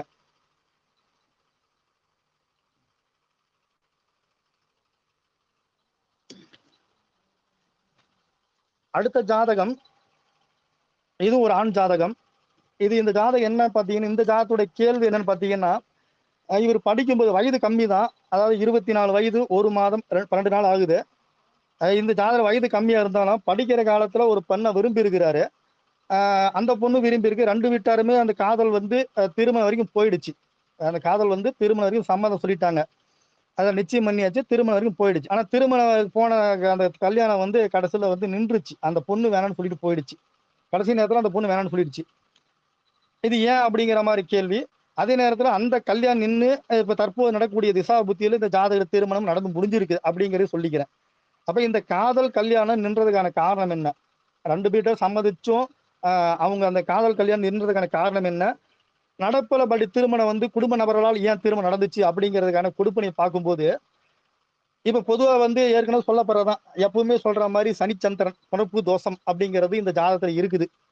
அதுங்களா சனி அதுங்களா புணர்ப்பு தோஷம் அப்படின்னு இங்க இருக்கு. அதுங்களா அதாவது சந்திரனை சாரம் பெற்ற சனி அப்படிங்கும் போது சனிச்சந்திர தொடர்புங்கிறதுனால அவர் 7ஆம் அதிபதி சனி அப்படிங்கிறனாலையும் ஜாதகரே சந்திரனா இருந்து அவருடைய சாரத்தை இருக்க புணர்ப்பு தோஷம் ஒரு காரணமா சொன்னாலும் அடியன் வழக்கமா அந்த புணர்ப்பு தோஷம் சொல்லாம நான் வேறு விதமா சொல்ல போறேன். அதுங்களா முதல்ல இவருக்கு வந்து இந்த காதல் கொடுப்பனை இருக்கான்னு முதல்ல பார்க்கணும். அப்புறமே தான் காதலி கொடுப்பனை அதுக்கப்புறம் அவர் மனைவி ஆகிற கொடுப்பனை அப்படின்னு போகணும். அதுங்களா நல்லா பாருங்க. லக்கண அடிப்படையில் பார்க்கும்போது ஜாதகர் நின்றது கடக லக்கணம். ஜாதகரை சொல்லக்கூடிய சந்திரன் நின்றது மகரத்துல 7ஆம் இடத்துல நிக்கிறாரு. நல்லா புரிஞ்சுங்க. கடக லக்கணத்தில் ஜாதகரை சொல்லக்கூடிய கிரகம் சந்திரன் மகரத்தில் நிக்கிறாரு. மகரத்துக்கு பாதக ஸ்தானம் அப்படிங்கிறது அவருடைய 5ஆம் பாவம், அதாவது காதல் ஸ்தானம். அங்கேயே வந்து கெட்டு போச்சு. அவருடைய காதல் பாவகம் அவருக்கு அவர் நின்ற இடத்துக்கு பாதகமா வந்துருச்சு. 5ஆம் இடம் மாறாது. ஆனா ஜாதகர் நின்ற இடத்துக்கு இது பாதக ஸ்தானமா வந்துருச்சு. அப்ப வந்து காதல் பாவம் கெட்டு போச்சு ஒண்ணு. அதே மாதிரி அந்த பாவகத்தோட அதிபதி அவர் வந்து பாத்தீங்கன்னா அந்த அதிபதி பாத்தீங்கன்னா 9 இருக்கிறாரு. அதாவது அந்த அதிபதி அதாவது காதலின்னு சொன்னா அந்த அந்த பெண் வந்து 9ஆம் பாக்கியஸ்தானத்தில் அமர்ந்திருக்கு. இவருடைய பாக்கியஸ்தானம் அது போய் உட்காந்துக்கிச்சு. அந்த அம்மா அமர்ந்த இடத்துக்கு இவரு தான் லாபஸ்தானத்திலே தவிர இவருக்கு அந்த அம்மா மறைவுல இருக்கு. அப்ப ஏன் அந்த பொண்ணு வந்து காதலிச்சுட்டு கல்யாணத்துக்கு வேணாம்னு சொல்லும்போது ஒவ்வொன்றா சொல்லும்போது புரிதல் ஏற்படும் நினைக்கிறேன். ஆச்சுங்களா? அந்த அந்த அந்த பெண்ணுக்கு இவர் பாக்கிய லாபஸ்தானத்திலையும் இவருக்கு அந்த அம்மா மறைவுல இருக்கிறதுனால அந்த அந்த செயல்பாடு அப்படிங்கிற சொல்லலாம். இன்னொன்னு அந்த ஜாதகருக்கு இடம் கொடுத்தவர் அந்த 7ஆம் அதிபதி சனி. ஆச்சுங்களா? அதாவது அந்த பெண்ணுன்னு கூட சொல்லலாம். அது பாத்தீங்கன்னா லக்கண அடிப்ப பாதக ஸ்தானத்திலும் தன்னுடைய 7ஆம் பார்வையான காதல் ஸ்தானத்தை பாக்குது. அப்ப ஆக இந்த காதல் பாவகமும் காதலியுமே வந்து சேஃப்டியா இருக்கிறாங்க. ஆனா அந்த அது வந்து ஜாதகருக்கு வந்து சிறப்பா இல்லைங்கிற அடிப்படையில இங்க வந்து அந்த காதல் கை கூடாது, திருமணத்துல போய் முடியாது அப்படிங்கிறது இந்த ஜாதகருக்கான கொடுப்பனையா சொல்றேன். அதை வந்து இப்ப லக்ன அடிப்படையில் சொன்னதை அதே அப்படியே நாம வந்து விதி கொடுப்பனை சொல்லி காலபுசத்தை அடிப்படை பார்க்கும்போது பாத்தீங்கன்னா 5ஆம் அதிபதி சூரியன். 5ஆம் அதிபதி சூரியன் பாத்தீங்கன்னா எங்க இருக்கிறார் அப்படின்னு பாத்தீங்கன்னா காலபுசத்தோடு 10ஆம் இடத்துல இருக்கிறாரு. 10ஆம் இடத்துல இருக்கிறாரு. 3, 6 கூடிய கிரகமான புதனோடு சேர்க்கை. அதை ஏங்க புதனை சொல்றேன் அப்படின்னு பார்த்து 3, 6 கூடிய புதனை சொல்றதுக்கு காரணம் என்னன்னு பாத்தீங்கன்னா அவர் தான் காதலை சொல்லவர். 5ஆம் அதிபதி 5ஆம் பாவகாதிபதியை காதலை சொல்லக்கூடிய கிரகம் சூரியன், காரகோள் புதன் 2 பேரும் ஒன்னா சேர்ந்திருக்காங்க. காரகோளும் அதிபதி ஒன்னா சேர்ந்துட சிறப்பா இருக்கும். ஆனா காலபுசத்து அடிப்படையில் பார்க்கும்போது அந்த காரகத்தை சொல்லக்கூடிய புதன் வந்து 6ஆம் அதிபதியா போயிறாரு, பிரச்சனைக்குரியதான் போயிறாரு. அங்கேயே மனைவி சொல்லுடைய கலத்தர காரகோள் சுக்கிரன் அங்கேயே இருக்கிறாரு. அப்ப அங்க பிரச்சனைக்குரியது அப்படிங்கிற அமைப்பு ஏற்படுது. அதே நேரத்துல சூரியன் சந்திரன் அந்த இடத்துல போய் பகை பெறுறாங்க அப்படிங்கிறது இருக்கு. ஆச்சுங்களா? அடுத்தது சனி பகவான் இங்க வந்து சனி இங்க இல்ல, தன்னுடைய மூலத்திரியோன வீட்டை இயக்குவார் அப்படிங்கிற அடிப்படையில் மூலத்திரியோட பாதகஸ்தானம் தான் இயங்கும் அப்படிங்கிற அடிப்படையில் அங்க லாபம் இல்லை. அந்த காதல் ஸ்தானத்துக்கு ஆப்போசிட்டான லாபஸ்தானம் வெற்றி பெறுவதற்கான வாய்ப்பு இல்லை அப்படிங்கிற அடிப்படையில இந்த இடத்துல விதி கொடுப்பனையும் கதி கொடுப்பனையும் இருக்கு. அப்ப அந்த ஜாதகருக்கு காதல் கைகூடாதனாலையும் அந்த பெண்ணே வந்து பாதகமா போனதுக்கான காரணம் அடியனுடைய ஆய்வு இப்படி. சரி, தற்போது நடக்கின்ற திசா புத்தியில எப்படி வந்து அவருக்கு திருமணம் நடந்துச்சு? இது வந்து 7ஆம் அதிபதி தானே புணர்ப்பு தோஷத்துல இருக்கிறாரு. இப்ப திருமண வாழ்க்கையே வந்து அவருக்கு இப்படித்தான் தடைபட்டு போகணும்.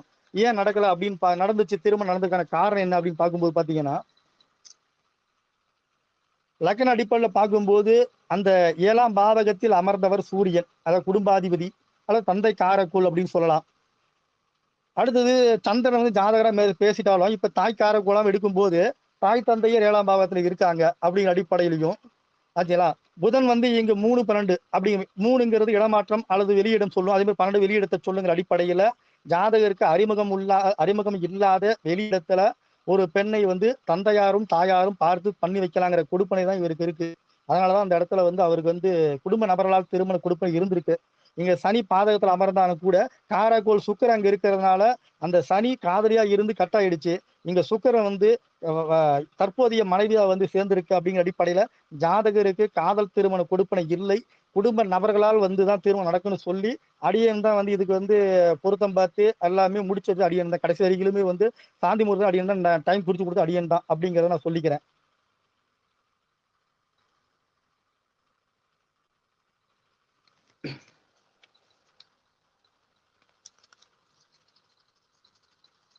அடுத்த ஜாதகம், இவர் வந்து வீடுக்காக கேள்வி கேட்டார். எப்படி வீடு கட்டவே முடியலைங்க அப்படிங்கிற மாதிரி கேள்வி கேட்டாரு. இனி வீடு கட்ட முடியாதா அப்படிங்கிற மாதிரி ஒரு கேள்வி. ஜாதகரோட வயது தற்போதைய ஜாதகரோட வயது கிட்டத்தட்ட 55 ஆயிடுச்சு. ஆனா அவரால் வீடு கட்ட முடியல. அப்ப வீடு கட்ட முடியாமே போயிடுமா அப்படின்னு சொல்லிட்டு பார்க்கும்போது இந்த கொடுப்பனை பார்க்குறான்.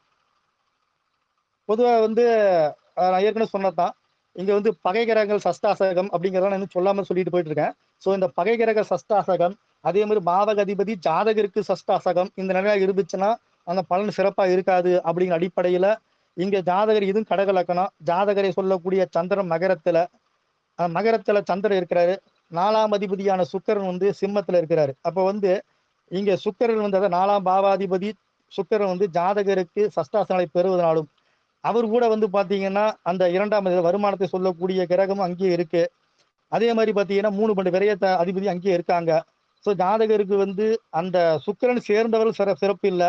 அதே நேரத்துல ஜாதகருக்கு அவர் சஷ்டாசனங்களை பெற்றதுனால வந்து ஜாதகருக்கு வந்து இந்த வீடு கட்டக்கூடிய கொடுப்பனை இருக்காது அப்படிங்கிற சொல்லி, அப்படியே கட்டினாலும் கூட அது சிறப்பா இருக்காது சொல்லலாம். ஜாதகரும் அதே மாதிரி மத்தியம பாவர்னு சொல்லக்கூடிய செவ்வாய் மற்றும் இயற்கை பாவர்னு சொல்லக்கூடிய ராகுவோடு சேர்ந்து இருக்கிறாரு. ஆக இங்க வந்து ஜாதகர் வந்து வீடு கட்டுறதுல கொடுப்பனை வந்து இல்ல. இங்க நான் எடுத்த விதி ஒன்னே ஒண்ணுதான். அதாவது ஜாதகருக்கு அந்த 4ஆம் பாவாதிபதி காரகோள், அதாவது சுக்கிரன் வந்து வீடு, பூமியை சொல்லக்கூடிய கிரகம் செவ்வாய், 2 பேரும் சஷ்டாச நிலை. ஜாதகருக்கு 4ஆம் சஷ்டாச நிலை. இதை மட்டுமே எடுத்து உங்களுக்கு வீடு கட்டக்கூடிய கொடுப்பனை இல்லைங்க அப்படின்னு சொன்னேன். அப்படி ஒருவேளை கட்டக்கூடிய கொடுப்பனை இருந்துச்சுன்னா எப்ப நடக்கும் அப்படின்னு பாத்தீங்கன்னா ராகு திசையில தான் நடக்கும், சுக்கிர புத்தியில் நடக்கும் அப்படிங்கிற மாதிரி சொன்னேன். அதுக்கான காரணம் என்னன்னு பாத்தீங்கன்னா ராகு வந்து ஜாதகருடைய சாரத்துல இருக்கிறாரு. ஆச்சுங்களா. சுக்கிரன் தன்னுடைய பாவகத்தை இயக்கி ஆகணும் அப்படிங்கிற அடிப்படையிலையும் சுக்கிரன் தன்னுடைய சுயசாரம் பெற்றிருக்கிற அப்படி அடிப்படையிலும் அந்த காலகட்டம் வேணும்னா உங்களுக்கு வந்து நடக்கும். ஆனா அதுவுமே வந்து அந்த வீடு கட்டக்கூடிய அமைப்புங்கிறது முழுமையா முடியாது அப்படிங்கிற அடிப்படையில் சொன்னேன். காரணம் என்னன்னு பாத்தீங்கன்னா அந்த 4ஆம் பாவகத்திற்கு பாதகத்துல சுக்கிரன் அமர்ந்திருக்கிற அடிப்படையில அவர் வந்து வீடு கட்டினாலும் முழுமையா கட்டி முடிக்க முடியாதுன்னு சொன்னேன். கடைசியில ஜாதகர் அப்படிதான் நடந்து முடிந்ததுங்கிற வார்த்தையை சொன்னாரு. தற்போது கட்ட முடியலன்னு சொன்னாரு. அப்ப இவருக்கான வீடு கொடுப்பனை என்னன்னு பாத்தீங்கன்னா 7க்கு 4ஆம் இடம், அதாவது 7ஆம் பாவகத்திற்கு 4ஆம் இடமான மேச செவ்வாய் ஜாதகரோடு சேர்ந்து இருக்குது அப்படிங்கிற அடிப்படையிலும், அதே மாதிரி அந்த செவ்வாய் ராகுவால் கிரகணப்படுத்தப்பட்டு ராகுவோ ஜாதகம் இயக்கப்படுறதுனால மேக்சிமம் வந்து இங்க மனைவி வழி சொத்து அனுபவிக்க வாய்ப்பு உண்டு, அல்லது மனைவியின் பேர்ல நிலம் வாங்கி வீடு கட்டுறது அந்த அப்படிங்கிற மாதிரி அமைப்பு தாங்க உங்களுக்கு இருக்கு அப்படி சொன்னேன். அந்த அடிப்படையில் தற்போதைய திசை முடிந்து சனி திசை ஆரம்பிக்கும்போது கண்டிப்பா அவருக்கு வீடு கட்டுக்கூடிய கொடுப்பனை வருங்க சொல்லி இந்த ஜாதகத்துக்கு சொன்னாங்க.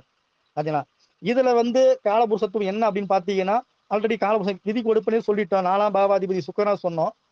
காலபுருஷத்து அடிப்படையில் பார்க்கும்போது 4ஆம் பாவகத்துல கேது, கடக சிம்மத்துல ராகு இருந்தாவே அந்த பாவகத்துடைய பலன் வந்து சிறப்பா இருக்காதுங்க அப்படிங்கிற அடிப்படையில இங்க வந்து கடகத்துல கேது கூட மாந்தி இருக்கிறாரு. அதனால வந்து கண்டிப்பாக வந்து 4ஆம் பாவம் கெட்டதுக்கு இது ஒரு காரணம். அடுத்து அந்த 4ஆம் பாவாதிபதியோ சந்திரன் போயிட்டு செவ்வாய் ராகுவோட சேர்ந்து இருக்கிறாரு அப்படிங்கும் போது அப்ப காலபூச அடிப்படையிலும் இங்க வந்து சிறப்பா இல்லைங்க அப்படிங்கிற அடிப்படையை சொல்லி நான் இந்த ஜாதக பலனை முடிக்கிறேங்க.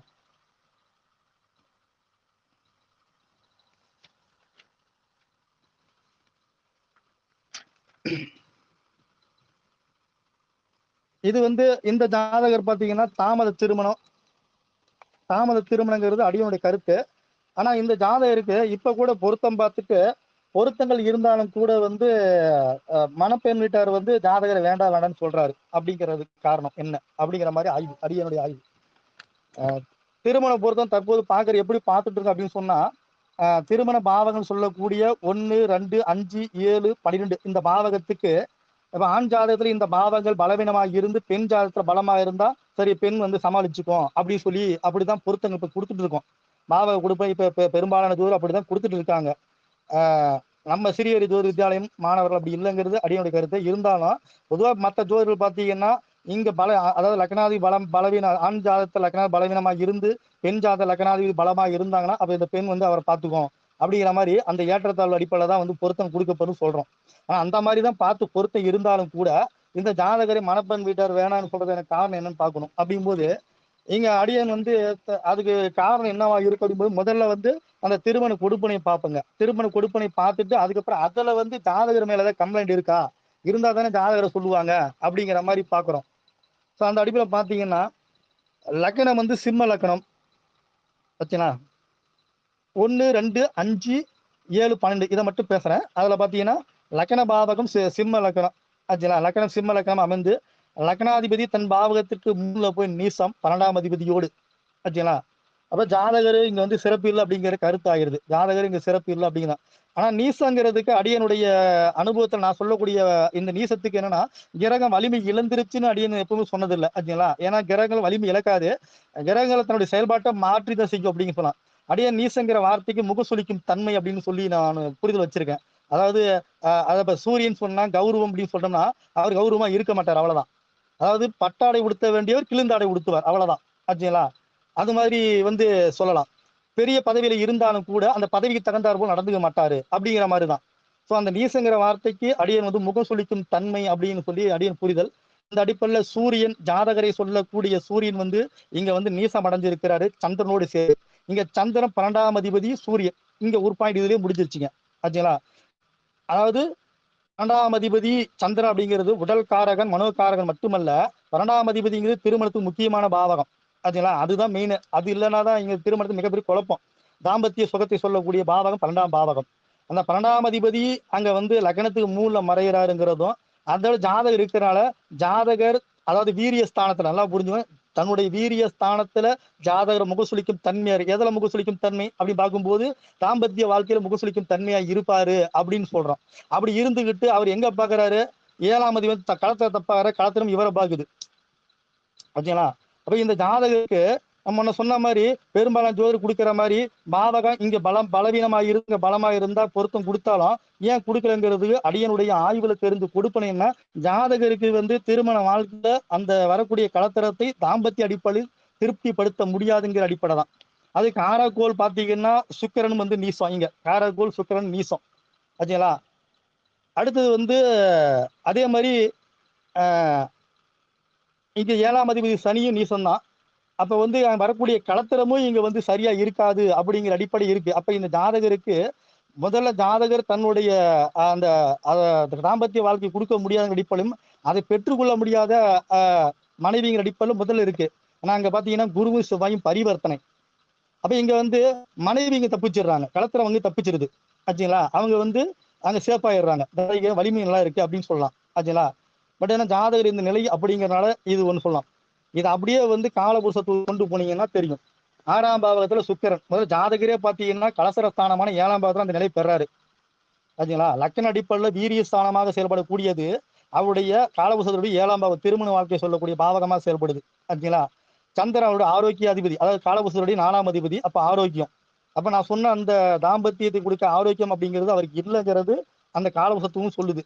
அதே மாதிரி சுக்கிரன் பாத்தீங்கன்னா நீசம் அடைகிறது காலபுருஷன் 6ஆம் இடத்துல போய் நீசம் அடைகிறாரு. அப்ப உயிரணு குறைபாடு அல்லது காமத்தை கொடுக்கக்கூடிய குறைபாடு அப்படிங்கிறது அங்க ஜாதகர் இருக்குது ஆச்சுங்களா. பரிவர்த்தனையை பெற்றாலும் செவ்வாய், அதாவது செவ்வாய் வந்து வீரியக்கோள், வீரியக்கோள். அந்த வீரியக்கோள் பரிவர்த்தனையை பெற்றாலும் அந்த கோள் பாத்தீங்கன்னா சனியோடு போய் சேருது ஆச்சுங்களா. இங்க வந்து சனி வந்து காலபுருஷத்துல பாதகாதிபதி. ஏன்னா ஏற்கனவே 10 கேது இருக்கனால அந்த 10ஆம் பாவாதிபதி பத்துவாரு. சனி வந்து 11ஆம் பாவாதிபதி அங்க செயல்படுங்கிற அடிப்படையில அங்க பாத்தீங்கன்னா அந்த இடத்துல செவ்வாய் சனி சேர்க்கைங்கிறது சிறப்பு இல்லை. அடிப்படையில ஜாதகருக்கு வந்து இந்த அழித்தன்மை அப்படிங்கிறது இருக்கிறது உறுதியாகி, இந்த ஒரு காரணத்தினால்தான் ஜாதகரை வந்து அதாவது பொருத்தங்கள் மற்ற தோர் கொடுக்கிற மாதிரி பாவகம் பலவீனம் பலம் பார்த்து கொடுத்தாலும் கூட ஜாதகர் வந்து திருமண வாழ்க்கையில அந்த கொடுப்பனை இல்லை அப்படிங்கிறத கருத்தில் கொண்டு இந்த ஜாதகருக்கு வந்து திருமண பொருத்தம் மறுக்கப்படுது அப்படிங்கிற ஆய்வு கருத்துங்க. தாமத திருமணத்துக்கான கருத்து அடியன் சொல்லக்கூடிய தாமத திருமணம் பார்த்தீங்கன்னா இப்ப நடப்பு திசை புதன் திசை, இரண்டாம் அதிபதி திசை தான். இரண்டாம் அதிபதி குடும்பாதிபதி பிளஸ் 11ஆம் அதிபதி ஆச்சுங்களா. அவர் வந்து அப்ப 2 வரவு 11 லாபம். அப்ப எந்த ஒரு காரியத்துல வரவு இருக்கணும் லாபமும் இருக்கணும்னு சொல்லக்கூடிய அதிபதி தான் திசையை நடத்துறாரு. அந்த புதன் பாத்தீங்கன்னா அந்த 7ஆம் அதிபதியுடைய சாரத்தில் இருக்கு. அப்ப 2, 7, 11 இங்க சம்பந்தப்படுதுங்க. அப்ப 2, 7, 11 தொடர்பு வரும்போது கண்டிப்பாக இந்த திசையில அவர் திருமணம் நடக்கணும் கொடுப்பனை இருக்கு. இயங்கும் பாவக அடிப்படையில புதன் 2ஆம் அதிபதி பிளஸ் 11ஆம் அதிபதி அவர் வந்து 6க்கும் 7க்குடைய சனியின் சாரம் பெற்று இயங்குகிறார். அப்ப 2, 7, 11 சம்பந்தப்படுறதுனால திருமணம் இந்த திசை நடக்குன்னு இருக்குது. நான் முன்னவே சொன்னது போல ஒரு குறிப்பிட்ட பாவக அதிபதிக்கு காரகோள் சஷ்டாசங்களை பெறக்கூடாது அப்படின்னு சொல்லியிருக்கேன். காரகோள் சஷ்டாசங்களை பெறக்கூடாதுன்னு சொல்லியிருக்கேன். அந்த அடிப்படையில் 7ஆம் பாவாதிபதியான சனிக்கு களத்திர காரகோள் ஆண்காலத்துல களத்திர காரகோள் சுக்கரன் சஷ்டாசக நிலை. அதனால வந்து இந்த இடத்துல வந்து இவருக்கு திருமண வாழ்க்கை தாமதமா நடந்தாலுமே சிறப்பா இருக்காதுங்கிறது இது ஒரு கருத்து. அதே மாதிரி இந்த திசை ஃபுல்லாவே நடக்காது அப்படிங்கிறதுக்கான காரணம் திசாநாதனுக்கு 7ஆம் அதிபதி சஷ்டாசக நிலை. சரிங்களா. திருமணமே நடந்தாலும் அது பிரிவினை தான் கொண்டு போய் விடும் அப்படிங்கிறது சொல்லலாம். கௌரவ குறைச்சல் ஏற்படுத்தும் அப்படிங்கிற மாதிரி சொல்லலாம். சரிங்களா. இப்ப நடப்பு புத்தி பாத்தீங்கன்னா ஜாதகருக்கு நடப்பு புத்தி கேது புத்தி. இப்ப இயங்கும் பாவகம் இப்ப புதன் திசையில சனியின் சாரத்துல வந்து புதன் இயக்கும் போது இயங்கும் பாவகம் பாத்தீங்கன்னா சனியின் பாவகமான 6, 7 இயங்குது. சனியின் பாவகமான 6, 7 இயங்குது. பிளஸ் சனி என்ற பாவகமான 9ஆம் பாவகம் இயங்குது. பிளஸ் வந்து புதனின் பாவகமான 2, 11 புதன் என்ற பாவகம் 4 இயங்குது. இது இயங்கும் பாவகங்க. அப்ப வந்து இங்க வந்து 2, 7, 11 சம்பந்தப்பட்டு புதன் திசையில் நடக்கும்னு சொல்றோம். தற்போது ஜாதகரோட வயது பாத்தீங்கன்னா கிட்டத்தட்ட வந்து அவர் 27 வயது நெருங்கிட்டு இருக்காரு. அப்படி பார்க்கும்போது கேது புத்தி தற்போது புதன் திசையில கேது புத்தி. அப்ப கேது வந்து யாருடைய சாரத்தில் இருந்து அவர் அந்த பாவகத்தை இயக்கினாதான் அது வந்து திருமணம் நடக்கும். திசாநாதன் சொல்லாத ஒரு விஷயத்த புத்திநாதன் செய்தா அது வந்து சிறப்பா இருக்காதுங்கிறது அடியனுடைய அனுபவ கருத்து. திசாநாதன் சொல்லாத ஒரு விஷயத்த புத்திநாதன் செய்ய மாட்டாரு. அப்படி செஞ்சாலும் அது சிறப்பா இருக்காதுன்னு சொல்றோம். அப்ப புத்திநாதன் ஏதாவது திசாநாதன் சொன்ன செய்யறாருன்னு பார்க்கும்போது கேது பாத்தீங்கன்னா அவர் நிக்கிற சாரம் பாத்தீங்கன்னா கேதுவின் சாரம் பாத்தீங்கன்னா சந்திரனுடைய 12ஆம் அதிபதியோட சாரத்துல இப்ப குறிப்பா இங்க வெறும் 3 பாவகம் தான் இயங்கும். அதாவது சாரணர் பாவகமான 12 பிளஸ் அவர் நின்ற பாவகமான 3 கேது நிக்கிற பாவகமான 6. அப்ப இங்க திருமணத்துக்கான வாய்ப்பு இந்த கேது புத்தியில இல்ல. அதாவது 27 வயதுல கேது புத்தி நடக்குது. அந்த கேது புத்தி முடியும் போது ஜாதகருக்கு வந்து பாத்தீங்கன்னா 27 வயதுல பாதி ஆயிடும். ஆச்சுங்களா. அதுக்கப்புறம் வந்து ஒரு அதிகபட்சமா 28 வயதுல வந்து சுக்கிர புத்தி ஸ்டார்ட் ஆகுதுன்னு வச்சுக்கோங்களேன். அப்ப சுக்கிர புத்தியா கொடுக்குமா அப்படின்னு பாக்குறோம். ஆல்ரெடி சுக்கிரனே பலவீனப்பட்டு இருக்கிறாரு. அவரு பலவீனப்பட்டு இருக்கிறாரு. ஸோ அவர் தன்னுடைய காரக வேலையை செய்ய முடியாது. தன் பாவாதிபதி வேலை செய்ய முடியாது. இருந்தாலும் அவர் செய்வாருன்னு பார்க்கும்போது சுக்கிரன் பார்த்தீங்கன்னா அவர் சூரியனுடைய சாரத்துல ஜாதகருடைய சாரத்துல இருக்கிறாருங்கும் போது அங்கேயும் இங்க வந்து சுக்கிர புத்தியிலும் ஜாதகருக்கு வந்து பாவக இயக்கம் இல்லை. அதாவது சுக்கிர புத்தியில இயங்கக்கூடிய பாவகம் அவர் சூரியனுடைய சாரத்துல இருக்கிறதுனால சூரியனுடைய பாவகமான லக்ன பாவகம் 1 இயங்குது. அவர் நின்ற பாவகமான 3 இயங்குது. ஆச்சுங்களா. அடுத்தது சுக்கிரனுடைய பாவகமான 3, 10 பிளஸ் அவர் நின்ற பாவகம் 2 இங்கே திருமண பாவகம் இயங்கல. ஆச்சுங்களா. சோ அதனால வந்து சுக்கிர புத்தியும் முடியல. அப்ப சுக்கிர புத்தி முடியும் போது கிட்டத்தட்ட ஜாதகருக்கு வந்து 29 வயது முடிஞ்சிடும். 29 வயது நடந்து முடிஞ்சிடும். அடுத்தபடியாக வந்து சுக்கிர புத்தி முடிஞ்சது அப்புறம் சூரிய புத்தி பாக்குறோம். சூரிய புத்தியிலாவது ஜாதக திருமணம் நடக்குமா அப்படின்னு பார்க்கும்போது சூரியன் பாத்தீங்கன்னா குருவின் சாரம் பெற்று இயங்குறாரு. ஆச்சுங்களா. அப்ப குருவின் சாரத்துல இயங்கும் போது அதுவும் பாத்தீங்கன்னா அங்க பாவ இயக்கம் இல்லைங்க. 2, 7, 11 சம்பந்தப்படல. குறிப்பா 7ஆம் பாவம் கூட சம்பந்தப்படல. அதாவது சூரியன் வந்து குரு புத்தி குருவோட சாரத்தை இயங்குறதுனால குருவின் சாரமான 5, 8 பிளஸ் குரு நின்ற இடமான 9 இயங்குது. பிளஸ் சூரியனுடைய பாவகமான 1 பிளஸ் அவர் நின்ற பாவம் 3 இயங்குது. அப்ப இங்கேயும் குரு புத்தியிலும் கிட்டத்தட்ட வந்து அவர் ஜாதகருக்கு வந்து சூரிய புத்தியிலும் ஜாதகருக்கு வந்து அங்க வந்து பாவ இயக்கம் இல்லை அப்படிங்கறனால இங்க திருமணம் நடப்பதற்கான வாய்ப்பு இல்லை. ஆச்சுங்களா. அப்ப வந்து பாத்தீங்கன்னா ஜாதகர் கிட்டத்தட்ட அவருக்கு அப்பவும் வந்து கிட்டத்தட்ட வயசு வந்து 30 முடிஞ்சிருதுங்க. 30 வயது முடிஞ்சு 30 வயது 8 மாசம் நடப்பது இருக்கும் அப்ப அவருக்கு. அடுத்தபடியாக சந்திர புத்தியில பார்க்கலாம்னு பாத்தீங்கன்னா சந்திர புத்தி சந்திரனும் குருவோட சாரம் தான். அப்ப ஆல்ரெடி சந்திரன் வந்து விரையாதிபதியாக இருந்து அவர் 12ஆம் அதிபதி 3 இருக்கிறனாலையும் ஏற்கனவே வந்து குருவோட பாவங்கள் அது வந்து திருமண பாவத்தை சொல்லாதனால சந்திர புத்தியும் இல்லை. சந்திர புத்தி முடியும் போது ஜாதகர் கிட்டத்தட்ட 32 வயசு கடந்துருவாரு. 32 வயசு கடந்துருவாரு. அதுக்கப்புறம் செவ்வாய் புத்தி அப்போவாது நடக்குமா? புதன் திசையில இங்க திசாநாதன் சொல்லிட்டாரு, 2, 7, 11 சொல்லிட்டாரு. ஆனா ஒரு புத்தி கூட சொல்லலைன்னு பார்க்கும்போது அடுத்து செவ்வாய் புத்தி பார்க்குறோம். செவ்வாய் பார்த்தீங்கன்னா அவர் வந்து ராகுவுடைய அதாவது சுக்கிரனுடைய சாரத்துல இருக்கிறாரு. அப்ப அங்க பார்த்தீங்கன்னா அதுவும் அங்க இயக்கம் இல்ல. ஏன்னா ஏற்கனவே செவ்வாய் வந்து பார்த்தீங்கன்னா இந்த ஜாதகத்துக்கு 4, 9 கூடியவர் மட்டும்தான். அவர் நின்ற இடம் 5ஆம் இடம். அப்பவும் இல்ல. சுக்கிரனை பத்தி பார்த்துட்டோம். சுக்கிரன் வந்து 3க்கு உடையவர், 10 கூடியவர் 2ஆம் பாவத்துல. அப்ப இங்கேயும் செவ்வாய் புத்தியும் ஜாதகம். அப்ப அந்த செவ்வாய் புத்தி முடிவும் ஜாதகம் கிட்டத்தட்ட 33 வயதை கடந்துடுறாரு. அது அடுத்தபடியா ராகு புத்தி. பார்த்தீங்களா? புதன் திசையில ராகு புத்தி. இங்க ராகு ராகு பத்தி அடியன் வந்து இப்ப சில இந்த இடத்துல ஒரு ஒரு 4 கிரகத்தை பத்தி நான் சொல்லிடுறேங்க. இந்த பலன் சொல்றது 4 கிரகத்தை சொல்லிடுறேன். அடியன் வந்து ஜோதிடத்துல 9 கிரகங்கள் சொல்லப்பட்டாலும் ஒரு 4 கிரகத்தை இம்பார்ட்டன்ட் கொடுத்து பார்ப்பேன். அதாவது ராகு, கேது, சனி, குரு இந்த 4 பேர்த்த முக்கியமா பார்ப்பேன். என்ன காரணம் பார்த்தீங்கன்னா, அதாவது அடியனுடைய அனுபவத்துல தெரிஞ்ச ஒரு கருத்து. ராகு வந்து நம்முடைய கர்மாவை, நம்முடைய பாவ புண்ணியத்தை நம்மளையும் கேட்காம உற்பத்தி பண்ணக்கூடிய கிரகம். அதனாலதான் அவர் போகக்காரகன் அப்படின்னு சொல்றாங்க. ராகு நம்முடைய கர்மா உற்பத்தி பண்ணக்கூடிய கிரகம். அதே நேரத்துல கேது வந்து நம்ம கர்மா என்ன பண்ணிட்டு இருக்கோம், எந்த எந்த எந்த பாவத்தை பண்றோம், எந்த அளவுக்கு புண்ணியத்தை பண்றோம் சொல்லி அதை லிஸ்ட் எடுக்கிறவர், கணக்கு எடுக்கிறவர் கேது. அதற்கான சரியான தீர்ப்பை சொல்றவரு சனி பகவான். ஆச்சுங்களா? இதை அனுபவிக்க வேண்டிய ஆள் அப்படிங்கிறது குரு ஜாதகர். இந்த உடல் எடுத்தவர் ஜாதகர். அப்ப இந்த 4 கிரகத்தை அடியேன் பார்ப்பேன். அந்த அடிப்படையில் பாருங்க, இந்த திருமணம் கேள்வி திருமண தாமதம், திருமணத்துல கொடுப்பனை இல்லைங்கிறத பார்த்துட்டு வந்துட்டு இருக்கிறோம். அந்த இடத்துல எப்ப திருமணத்துக்கான பாவகம் 7ஆம் பாவம் கூட இயங்குதுன்னு பாத்தீங்கன்னா அந்த ராகு புத்தியில தான் இயங்குது. அதாவது கர்மாவை உற்பத்தி பண்ணக்கூடிய ராகுவின் புத்தியில தான் இயங்குது. ஏன்னா ராகு வந்து சனியின் சாரம் பெற்றிருக்கிறாரு. அப்ப சனியின் சாரம் பெற்றிருக்கிறதுனால ராகு வந்து 12ஆம் இடம் கர்மா தாம்பத்தியம் அப்படிங்கிற அடிப்படையில் அதை கர்மா உற்பத்தி பண்ணுங்கிற அடிப்படையில் இன்னொரு ஜீவனை உருவாக்கக்கூடிய இடம் 12ஆம் இடம் தாம்பத்திய ஸ்தானம் அடிப்படையில் அதை இயக்குறாரு. 6ஆம் இடத்தை இயக்குறாரு. சனியின் பாவகத்துல ஒரு பாவகத்தை 6ஆம் இடத்தை இருக்கிறாரு. அதுக்கப்புறம் 7ஆம் பாவகத்தை இயக்குறாரு. 9ஆம் பாவகம் அப்படிங்கிற இருக்கிறார். அப்ப இங்க வந்து திருமணத்துக்கு குறிப்பான அந்த 12, 7, 9 அப்படிங்கிறது இங்க தொடர்பு பெறதுனால இவருக்கு அநேகமாக அந்த புதன் திசையில ராகு புத்தியில திருமணம் நடக்கிறதுக்கு வாய்ப்பு இருக்கு. ஆனா திருமண கொடுப்பனைங்கிறது முன்னாடி சொன்னதான். அவர் காலம் கடந்து திருமணம் செஞ்சாலும் அவர் தன்னுடைய களத்துல தன்னுடைய மனைவி வந்து சந்தோஷமா வச்சுக்க முடியாதுங்கிறது அது கொடுப்பனை. அது முன்னாடியே பார்த்துட்டோம். பட் அவர் திருமண காலங்கிறது எப்ப வருது பாத்தீங்களா? கிட்டத்தட்ட வந்து அவருக்கு வந்து அந்த ராகு புத்தி நடக்கும்போது 33 வயசுல இருந்து 35 வயசு இருக்கும். அந்த காலகட்டத்தில் நடக்கும். இதுதாங்க இந்த ஜாதகத்துக்கு வந்து அடியன் சொன்ன கொடுப்பனை அமைப்பு அப்படிங்கிறது. இதை அப்படியே காலபுருஷத்துவத்துக்கு கொண்டு போகும்போது பாத்தீங்கன்னா காலபுருஷத்து அடிப்படையில் கொண்டு போறோம். விதி கொடுப்பனை அப்படி பார்க்கும்போது 5ஆம் பாவகம் லக்கண பாவமா வந்து அந்த 5ஆம் அதிபதி காலபுருஷோடு 7ஆம் இடத்துல கேட்டது முதிய பார்த்தோம். அப்ப 5ஆம் இடங்கிறது புண்ணியம். ஜாதகர் புண்ணியம் செய்யல அப்படிங்கிறது எதன் அடிப்படையில் புண்ணியம் செய்யல, தனக்கு துணையை தேடுகிற அடிப்படையில் அவர் புண்ணியம் செய்யல அப்படிங்கிற அடிப்படையை இந்த 5ஆம் பாவகமாக லக்கண பாவம் வந்து அது போய் 7ஆம் பாவகத்துல போய் கெட்டு போறதுனால தனக்கு துணை தேட வேண்டிய அப்படிங்கிறதும் அல்லது திருமணங்கள் உடல் மனம் சார்ந்த விஷயங்கிறனால அங்க சந்திரன் அங்க இருக்கிறதுனால உடல் மனம் சார்ந்த விஷயத்தை அடிப்படையில் திருமண கொடுப்பனை இல்லைங்கிறது காலத்தடிப்பு சொல்லுது. ஓகேங்களா? அடுத்தது அதே மாதிரி நம்ம ஏற்கனவே சொன்னதான் 2ஆம் அதிபதி 7ஆம் அதிபதியான சுக்கரன் களத்திர காரகோளான சுக்கரன் போய் 6ஆம் இடத்துல நோய் ஏற்படுகிறார். 6ஆம் இடம் நோய் ஏற்படுது. பிளஸ் அவர் நோய்ங்கிற அடிப்படையில் அந்த நீசங்கிறது வெளிப்படுத்துது. அப்ப ஜாதகருக்கு காலபுருஷத்து அடிப்படையிலும் அதே மாதிரி லக்கண அடிப்படையிலும் திருமண கொடுப்பனை சரியாக இல்லை அப்படிங்கிறதும் அப்படியே திருமண காலம் எங்க அப்படிங்கிறதும் நம்ம இந்த ஜாதகத்துல பார்த்துருக்கோங்க.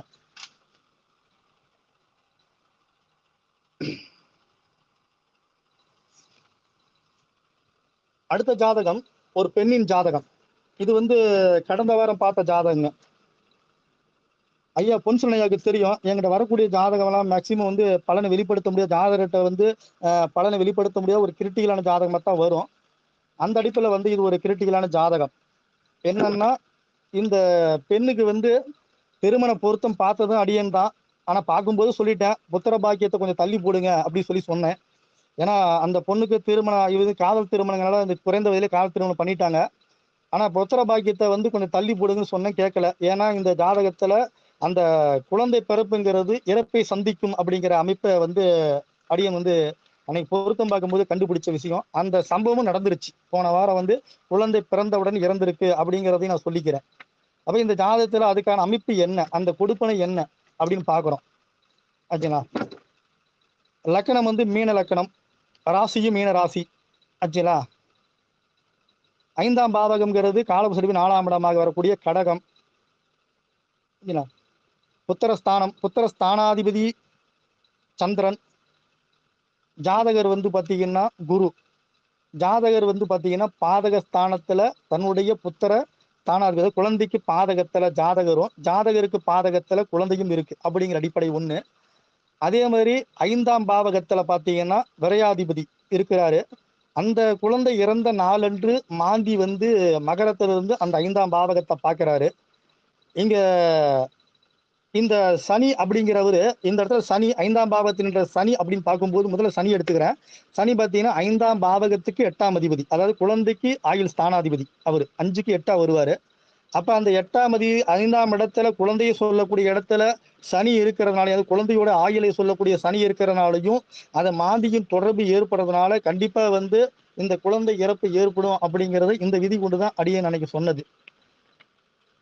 அந்த அடிப்படையே வந்து குழந்தை வந்து இறந்ததுக்கான காரணம் இருக்கு. அதே மாதிரி ஜாதகர் குரு பாதகத்துல இருக்கிறதுனால அந்த அம்மா வந்து அந்த குழந்தையை சரியானபடி கொண்டு, அதாவது பிறப்பு பெற்று இருக்க முடியாது அப்படிங்கிற அமைப்பு இந்த ஜாதகத்துல இருக்குங்கிறத நான் வெளிப்படுத்திக்கிறேன். ஆச்சுங்களா?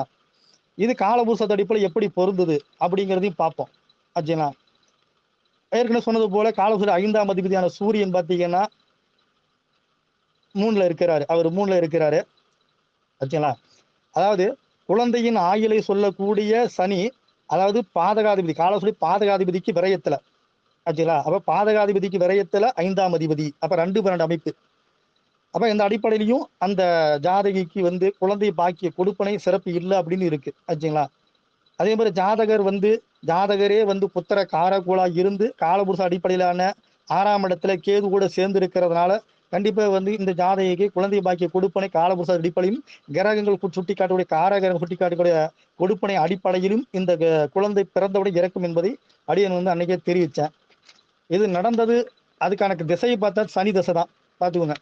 அந்த குழந்தையோட 8ஆம் அதிபதியோட திசை நடந்திருக்கு. சனி திசையில குரு புத்தியிலேயே நடந்திருக்குது. சனி திசை குரு புத்தி. இப்ப நடப்பு அந்த பொண்ணுக்கு வந்து சனி திசை குரு புத்தி தான். அப்ப குரு புத்தியில தான் இந்த சம்பவம் நடந்திருக்கு.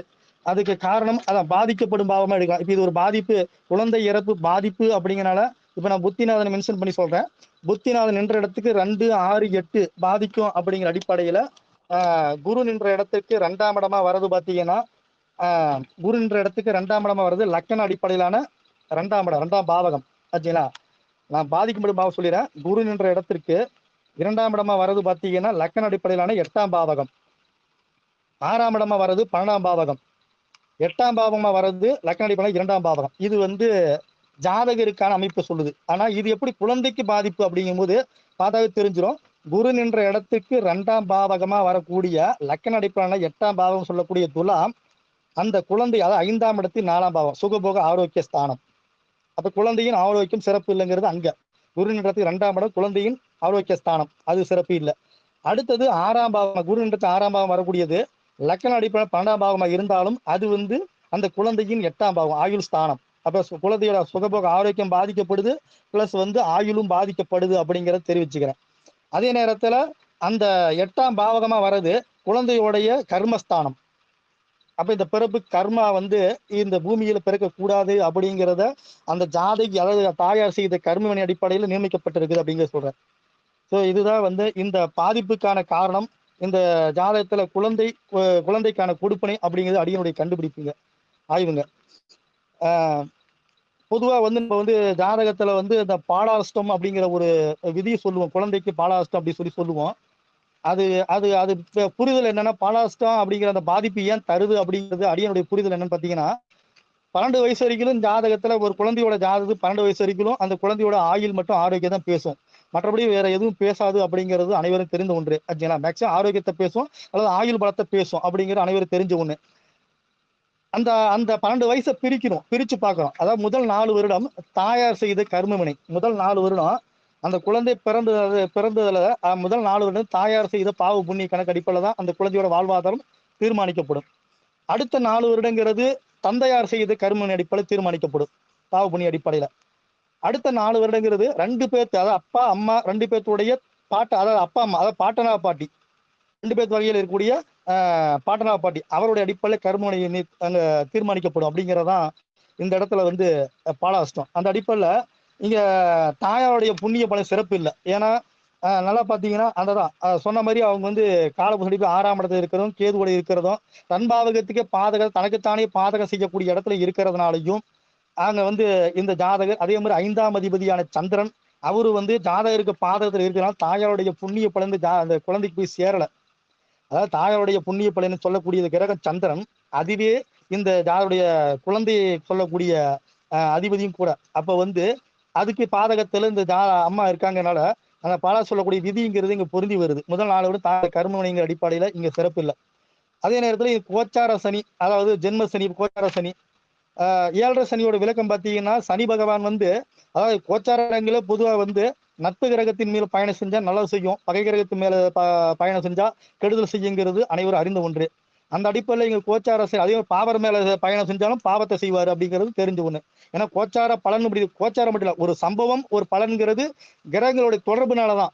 இல்லைன்னா அங்க வெறும் வெற்று இடத்துல போய் ஒரு கிரகம் வந்து ஒரு சமாச்சாரம் ஏற்படுத்தாதுங்க. அவர் தன்னை ஏதாவது இயக்கம் தெரியாது, ஏதோ ஒரு கிரகத்தோட சேரும் போது தான் ஒரு சம்பவத்தை நடத்துவாருங்கிற அடிப்படையில இப்ப வந்து இந்த மீன ராசி இவரு லக்னமும் ராசி ஒன்றா இருக்கனால ஜென்ம சனி போயிட்டு இருக்குது. 2 பகை கிரகம் ஒரு பாவ கிரகத்து மேல பயணம் செய்யறாரு அப்படிங்கிற அடிப்படையில கண்டிப்பா ஜாதகர் வந்து பெரும் பாதிப்பை சந்திச்சாகணும். சரி, ஜாதகருக்கு என்ன பாதிப்பு ஏற்படுத்திருக்குன்னு பாத்தீங்கன்னா, சனி செவ்வாய் மேல போகும்போது, சனி செவ்வாய் அப்படிங்கிற செவ்வாய் சந்திரன் ராகு ஃபர்ஸ்ட் தொடர்பு செவ்வாய் மேல தொடர்படுத்தும் போது, சனி செவ்வாய் தொடர்பு வரும்போது இங்க பாத்தீங்கன்னா ஜாதகருக்கு அந்த ரத்தம் ரீதியான ஒரு குறைபாடு, ரத்த சம்பந்தப்பட்ட ஒரு நோய் ஏற்படுத்தி இருக்கும் ஒண்ணு. ராகு மேல பயணம் பண்ணும் போது அந்த செவ்வாய் பிளஸ் ராகுவோடு சேரும் போது அறுவை சிகிச்சை ஏற்படுத்தி இருக்கும். சந்திரன் மேல ஏற்படும் போது, சந்திரன் மேல பயணமா இருக்கும்போது உடல் மனம் சார்ந்த பிரச்சனை ஏற்படுத்தி இருக்கும். அதுதான் இந்த ஜாதகம், இந்த குழந்தை பிறந்து அந்த குழந்தைக்கான விதி கொடுப்பனை பார்த்தோம். அதே மாதிரி இந்த ஜாதகியோட அடிப்படையில அந்த குழந்தை பாக்கி கொடுப்பனை பார்த்தோம். ஆனா இறப்பு நடக்கும்போது சம்பவம் என்னன்னா, தாயாருக்கு பிளட் பிரஷர் அதிகம். அதுதான் இங்க வந்து மெயினா வந்து நடந்திருக்கு. தாயாருக்கு பிளட் பிரஷர் அதிகமாகி அதன் மூலியமா அந்த குழந்தைக்கு பாதிப்பு அப்படிங்கிறத இந்த கோச்சார சந்திரன் பயணத்தின் மூலமாக அடியன் வந்து அறிந்த ஒன்றுங்க. அடுத்தது கடைசி ஜாதகம். நான் வந்து இந்த ஜாதகத்துக்கு ஒரே ஒரு பாடல் மூலமா தான் இந்த ஜாதகத்தை ஆய்வு பண்ணேன். அதாவது ஜாதக அலங்காரம் அல்லது மூல நூல், ஜாதக அலங்காரங்கிற ஜோதிட நூல்ல சொல்லப்பட்ட ஒரு வரி. அதாவது இடு செவ்வாய் கதிர்கூடி நிற்க இளமையில் விதவை அப்படின்னு சொல்லிட்டு ஒரு பாடல் சொல்லுவாங்க. இடு செவ்வாய் கதிர்கூடி நிற்க இளமையில் விதவை அப்படின்னு ஒரு பாடல் சொல்லுவாங்க. ஆனா பெரும்பாலும் நம்ம மற்றபடி புத்தகங்களை படிக்கும் போதோ இல்ல செவிவழி கேட்கும் போது இந்த ஃபார்முலா வந்து ஒத்து வராது. அது எப்படி சூரியன் செவ்வாயும், அதாவது கதிர் அப்படின்னு சொன்னா சூரியன், செவ்வாயின்னு சொன்னா செவ்வாய் கிரகம் 2 பேர் சேர்ந்துன்னா, ஒரு பெண் ஜாதகம் 2 பேர் சேர்ந்துன்னா அவங்க இளமையில் விதவைன்னு சொல்றாங்க. ஆனா இது வந்து அனுபவத்துல வந்து வராதுன்னு சில சொல்லி செவிவழி கேட்டிருக்கேன். ஓகேங்களா? ஆனா இந்த ஃபார்முலா இந்த ஜாதகம் சரியா பொருந்தி வந்திருக்கு. எப்படி இருந்தால் அந்த இடு செவ்வாய் கதிர்கூடி நின்னா அந்த இளமையில் விதவை அப்படிங்கிற தருணத்தை எப்படி ஏற்படுத்துங்கிறத இந்த ஜாதகத்தில் அடியன் உணரப்பட்டது. அந்த அடிப்படையில் இந்த ஜாதகத்தோட கொடுப்பனை பார்த்தீங்கன்னா, இளமையிலேயே விதவையான ஜாதகம் இது. அதுக்கான காரணம் பார்த்தீங்கன்னா, அந்த செவ்வாயும் சூரியன் சேர்ந்து இருக்காங்க. பாயிண்ட் ஃபர்ஸ்ட் பாயிண்ட், சூரியனும் செவ்வாய் அந்த பாடல் வரி இருக்குங்க. சூரியனும் செவ்வாயும் சேர்ந்து இருக்கு அப்படிங்கிறது. ஆனா இங்க எப்படி சூரியன் செவ்வாய் சேர்ந்து மத்த சொன்ன மாதிரி சூரியன் செவ்வாய் சேர்ந்து நடக்குமா அப்படிங்கிற அடிப்படையில் ஆய்வு பண்ணும்போது, செவ்வாய் வந்து இங்க வந்து லக்கணத்துக்கு 7ஆம் அதிபதி. லக்கணம் வந்து துலா லக்கணம். 7 அதாவது கலஸ்திர ஸ்தானாதிபதி. அதாவது இளமையில் விதவைக்கு கணவர் சம்பந்தப்படுங்க அடிப்படையில் 7ஆம் அதிபதியாக செவ்வாயும் களத்திர காரகுல செவ்வாய் இங்க இருக்கிறார் ஒண்ணு. அடுத்து சூரியன் சேர்ந்ததுக்கான காரணம் அப்படின்னு பார்க்கும்போது, சூரியன் வந்து லக்கணத்துக்கு பாதகாதிபதி. பாதகம் அப்படிங்கிறது கொடுத்து கெடுக்கும். ஒரு விஷயத்தை கொடுத்துட்டு கெடுத்துரும் அப்படிங்கிற அடிப்படையில லக்கினத்து இந்த துலா லக்கினத்து பாதக ஸ்தானங்கிறது சிம்மம் அப்படிங்கிறனால அதோட அதிபதி சூரியன். அப்ப பாதகாதிபதி கலஸ்திர ஸ்தானாதிபதியோடு சேர்ந்து விரயத்துல அப்ப 3 சம்பந்தப்பட்டுருச்சு. அப்ப அந்த பாடலுடைய அந்த வரி இந்த மாதிரி ஜாதகத்துலதான் பொருந்தி வரும். அதாவது நான் சொல்ல வந்த கருத்து என்னன்னா, ஜோதிடத்தை வந்து மேக்சிமம் வந்து பாடல் வடிவிலும் பலன் சொல்லப்பட்டு இருக்கு அப்படிங்கிற அடிப்படையில எல்லாமே எடுத்துக்கொள்ள கூடாது. அதுக்கான பாடல் கூட இங்க சரியா பொருந்தி வரணும், அந்த வரியை பொருந்தி வரணும் அப்படிங்கிற அடிப்படையில நான் பார்த்த ஒரு ஜாதகம் இது. ஆச்சுங்களா? சோ இந்த ஜாதகத்துல 7ஆம் அதிபதியான செவ்வாய், களத்திர காரகுலான செவ்வாய், அது மட்டும் இல்ல அந்த 7ஆம் அதிபதியான செவ்வாய்க்கு ஆயுள் ஸ்தானாதிபதியும் அதே செவ்வாய் தான். மேசத்துக்கு 8ஆம் இடம் அந்த விருச்சகம் அப்படிங்கிறனால அந்த 7ஆம் அதிபதியும் செவ்வாய் களத்திரத்தை சொல்லக்கூடிய அதிபதியும் செவ்வாயா போய் களத்திர காரகோளும் செவ்வாயாகி அவரே வந்து அந்த 7ஆம் அதிபதிக்கு ஆயுள் ஸ்தானாதிபதியும் ஆகி லக்கண அடிப்படையில 11ஆம் அதிபதியான பாதக ஸ்தானாதிபதியோடு சேர்ந்து விரயத்துல உச்சம் ஆட்சி மூலத்திரிகோணம் பெற்ற அந்த கிரகத்தோடு இருக்கிறதுனால இந்த ஜாதகருக்கு வந்து அந்த இளமையில் விதவை அப்படிங்கிற கோலம் ஏற்பட்டதை அடியன் வந்து உணரப்பட்டது. ஆச்சுங்களா? இது காலபூச அடிப்படையில் கொண்டு போறோம் அப்படி பார்க்கும்போது கொண்டு போறோம் அப்படி பார்க்கும்போது பாத்தீங்கன்னா, நான் ஏற்கனவே சொன்ன மாதிரிதான். ஆச்சுங்களா? 7ஆம் இடமே லக்கணமா வந்திருக்குது. ஜாதகருக்கு அவர் அனுபவிக்க வேண்டிய பாவகம் 7ஆம் இடமா வந்து, ஜாதகர் பாத்தீங்கன்னா 5ல் இருக்கிறாரு. ஆனா அவர் 5ல் இருந்தாலும் தன்னுடைய பகை கிரகமான குருவோடு விரையாதிபதியோடு இருக்கிறார். அதுதான் விஷயம். ஆச்சுங்களா? அதனால வந்து இந்த ஜாதகர் அந்த விரயத்தை சந்திக்கணும் அப்படிங்கிற அமைப்பு இருக்கு. அப்படியும் எடுத்துக்கலாம். அல்லது ஜாதகர் அந்த அதாவது காலபுருஷ அடிப்படையிலான 2-7 கூடிய சுக்கிரன், அதாவது திருமண பாவகத்தை சொல்லக்கூடிய 2-7 கூடிய சுக்கிரன், பெண் ஜாதகத்தலை களத்திரத்தை சொல்லக்கூடிய செவ்வாய்க்கு விரயத்துல அப்படி வச்சுக்கலாம். சோ அந்த அடிப்படையிலையும் இந்த ஜாதகருக்கு வந்து அமைப்பு ஏற்பட்டிருக்கு. அந்த செவ்வாய் காலபுருஷ அடிப்படையில் மாங்கல்ய 8ஆம் இடங்கிறது பெண் ஜாதகமா பார்க்கும்போது மாங்கல்ய ஸ்தானம். அப்ப வந்து மாங்கல்ய ஸ்தானத்திற்கு அந்த மாங்கல்ய ஸ்தானாதிபதியான செவ்வாய்க்கு விரயத்துல அப்படியும் கூட எடுத்த அந்த 2-7 கூடிய சுக்கிரன் அந்த 8ஆம் இடமான மாங்கல்ய ஸ்தானம் சொல்லக்கூடிய செவ்வாய்க்கு விரயத்துல அப்படின்னு சொல்லலாம். களத்திரக்கார குழுவுக்கு விரயத்துல 2-7 கூடிய ஸ்தானாதிபதியான சுக்கிரன் அப்படின்னு சொல்லலாம். அப்ப காலபுருஷ சத்துவமும் ஒத்து வருது, பிளஸ் லக்கண அடிப்படையான அந்த பலன் ஒத்து வருதுங்க. இது நடந்ததுக்கான காலம்னு ஒண்ணு இருக்கும் இல்லைங்களா? அதுதான் புதன் திசையில நடந்திருக்குங்க. புதன் திசையில சூரிய புத்தியில நடந்திருக்குதுங்க. சரிங்களா? இந்த புதன் திசை சூரிய புத்தி நடந்திருக்குங்க. அதாவது சூரியன் வந்து சந்திரனுடைய சாரம் பெற்று அங்க இருந்திருக்குங்க. சரிங்களா? இப்ப நம்ம இது பாதிப்பு, அதாவது விதவை ஏற்பட்டது ஒரு பாதிப்புங்கனால இயங்கும் பாவத்தை பார்க்க தேவையில்ல. பாதிக்கப்படும் பாவகமா மட்டும் பார்க்கும்போது சூரியன் என்ற இடத்துக்கு 2ஆம் இடம், நம்ம சொன்ன பாதிக்கப்படும் பாவங்கிறது புத்திநாதன் அல்லது திசாநாதன் என்ற இடத்துக்கு 2ஆம் இடம், 6ஆம் இடம், 8ஆம் இடம் பாதிக்கும் அப்படிங்கிற அடிப்படையில இங்க வந்து சூரியன் என்ற இடம் 2ஆம் இடமான ஜாதகர் பாதிக்கிறார், லக்கண பாவகம் பாதிக்கப்படுது. 6ஆம் இடமாக ஜாதகர் செய்த புண்ணியஸ்தானம் பாதிக்கப்படுது. ஆச்சுங்களா? 8ஆம் இடமாக கலசர ஸ்தானம் பாதிக்கப்படுது அப்படிங்கிறோம். ஸோ இதுதாங்க இந்த ஜாதகத்துல அந்த புதன் திசையில சூரிய புத்தியில அந்த கோலம் ஏற்படுறதுக்கான அமைப்பு, இந்த சம்பவம் நடந்ததுக்கான அமைப்பு, பிளஸ் கொடுப்பனையும் பார்த்துட்டேங்க. அடியன் வந்து இன்னைக்கு 8 ஜாதகத்துக்கு கொடுப்பனைகளும் அந்த அதாவது காலபுருஷத்துடைய கொடுப்பனை பிளஸ் லக்கணடிப்பை கொடுப்பனை சொல்லியிருக்கேன். இது இப்படிதான் அடியன் வந்து அனுபவத்துல பார்த்துட்டு வந்துட்டு இருக்கேன்னு சொல்லிக்கிறேன். தவறு எது இருந்தால் சுட்டி காட்டி திருத்தம் அப்படி சொல்லிக்கிட்டு என்னுடைய உரையை முடிச்சுக்கிறேன். ஐயா வணக்கங்கய்யா. ரொம்ப சிறப்பா உங்களுடைய வகுப்பு அமைஞ்சதுங்கய்யா. பொதுவா கொடுப்பனை சார்ந்த விஷயங்கள் ஒருத்தருக்கு எவ்வளவு இருக்கு அப்படிங்கிறத நம்ம கால்குலேட் பண்ணாதான் அது தசாபுத்திகள்ல எப்படி அந்த ஜாதகருக்கு பலன்களாக மாறும் அப்படிங்கறத சரியா சொல்ல முடியும் அப்படிங்கிறத நல்ல விளக்கமா சொல்லியிருக்கீங்க. ஸோ விதிமுறைகளை சொல்றதோட 8 உதாரண ஜாதகங்களுக்கு ரொம்ப டீட்டெயில்டா ஆய்வு பண்ணியிருக்கீங்க. பாவகம் தொடர்பா நிறைய கருத்துக்கள் உங்கள்கிட்ட வந்து தெரிஞ்சுக்க முடிஞ்சது. எல்லாத்துக்கும் நிச்சயம் பயனுள்ளதா அமைஞ்சிருக்கும் அப்படின்னு நம்புறேங்கய்யா. உங்களுடைய ஜோதிட ஆய்வு மேலும் மேலும் தொடரட்டும். எல்லாருக்கும் பயனுள்ள வகையில உங்களுடைய ஜோதிட கருத்துக்கள் பகிர்ந்து கொள்ளப்படட்டுங்கய்யா. நன்றி நன்றி நன்றிங்க. நன்றி. சந்தோஷம், மகிழ்ச்சிங்கய்யா. வாழ்த்துக்கள். ஜோதிஷ வித்யாபதிகள், ஜோதிஷ் கைடு, ஜோதிஷ் பூர்ணாக்கள் அனைவருக்கும் இன்றைய வகுப்பு பயனுள்ளதாக அமைந்திருக்கும் என நம்புகிறோம். மீண்டும் நாளைய வகுப்பில் நாம் அனைவரும் சந்திப்போம்.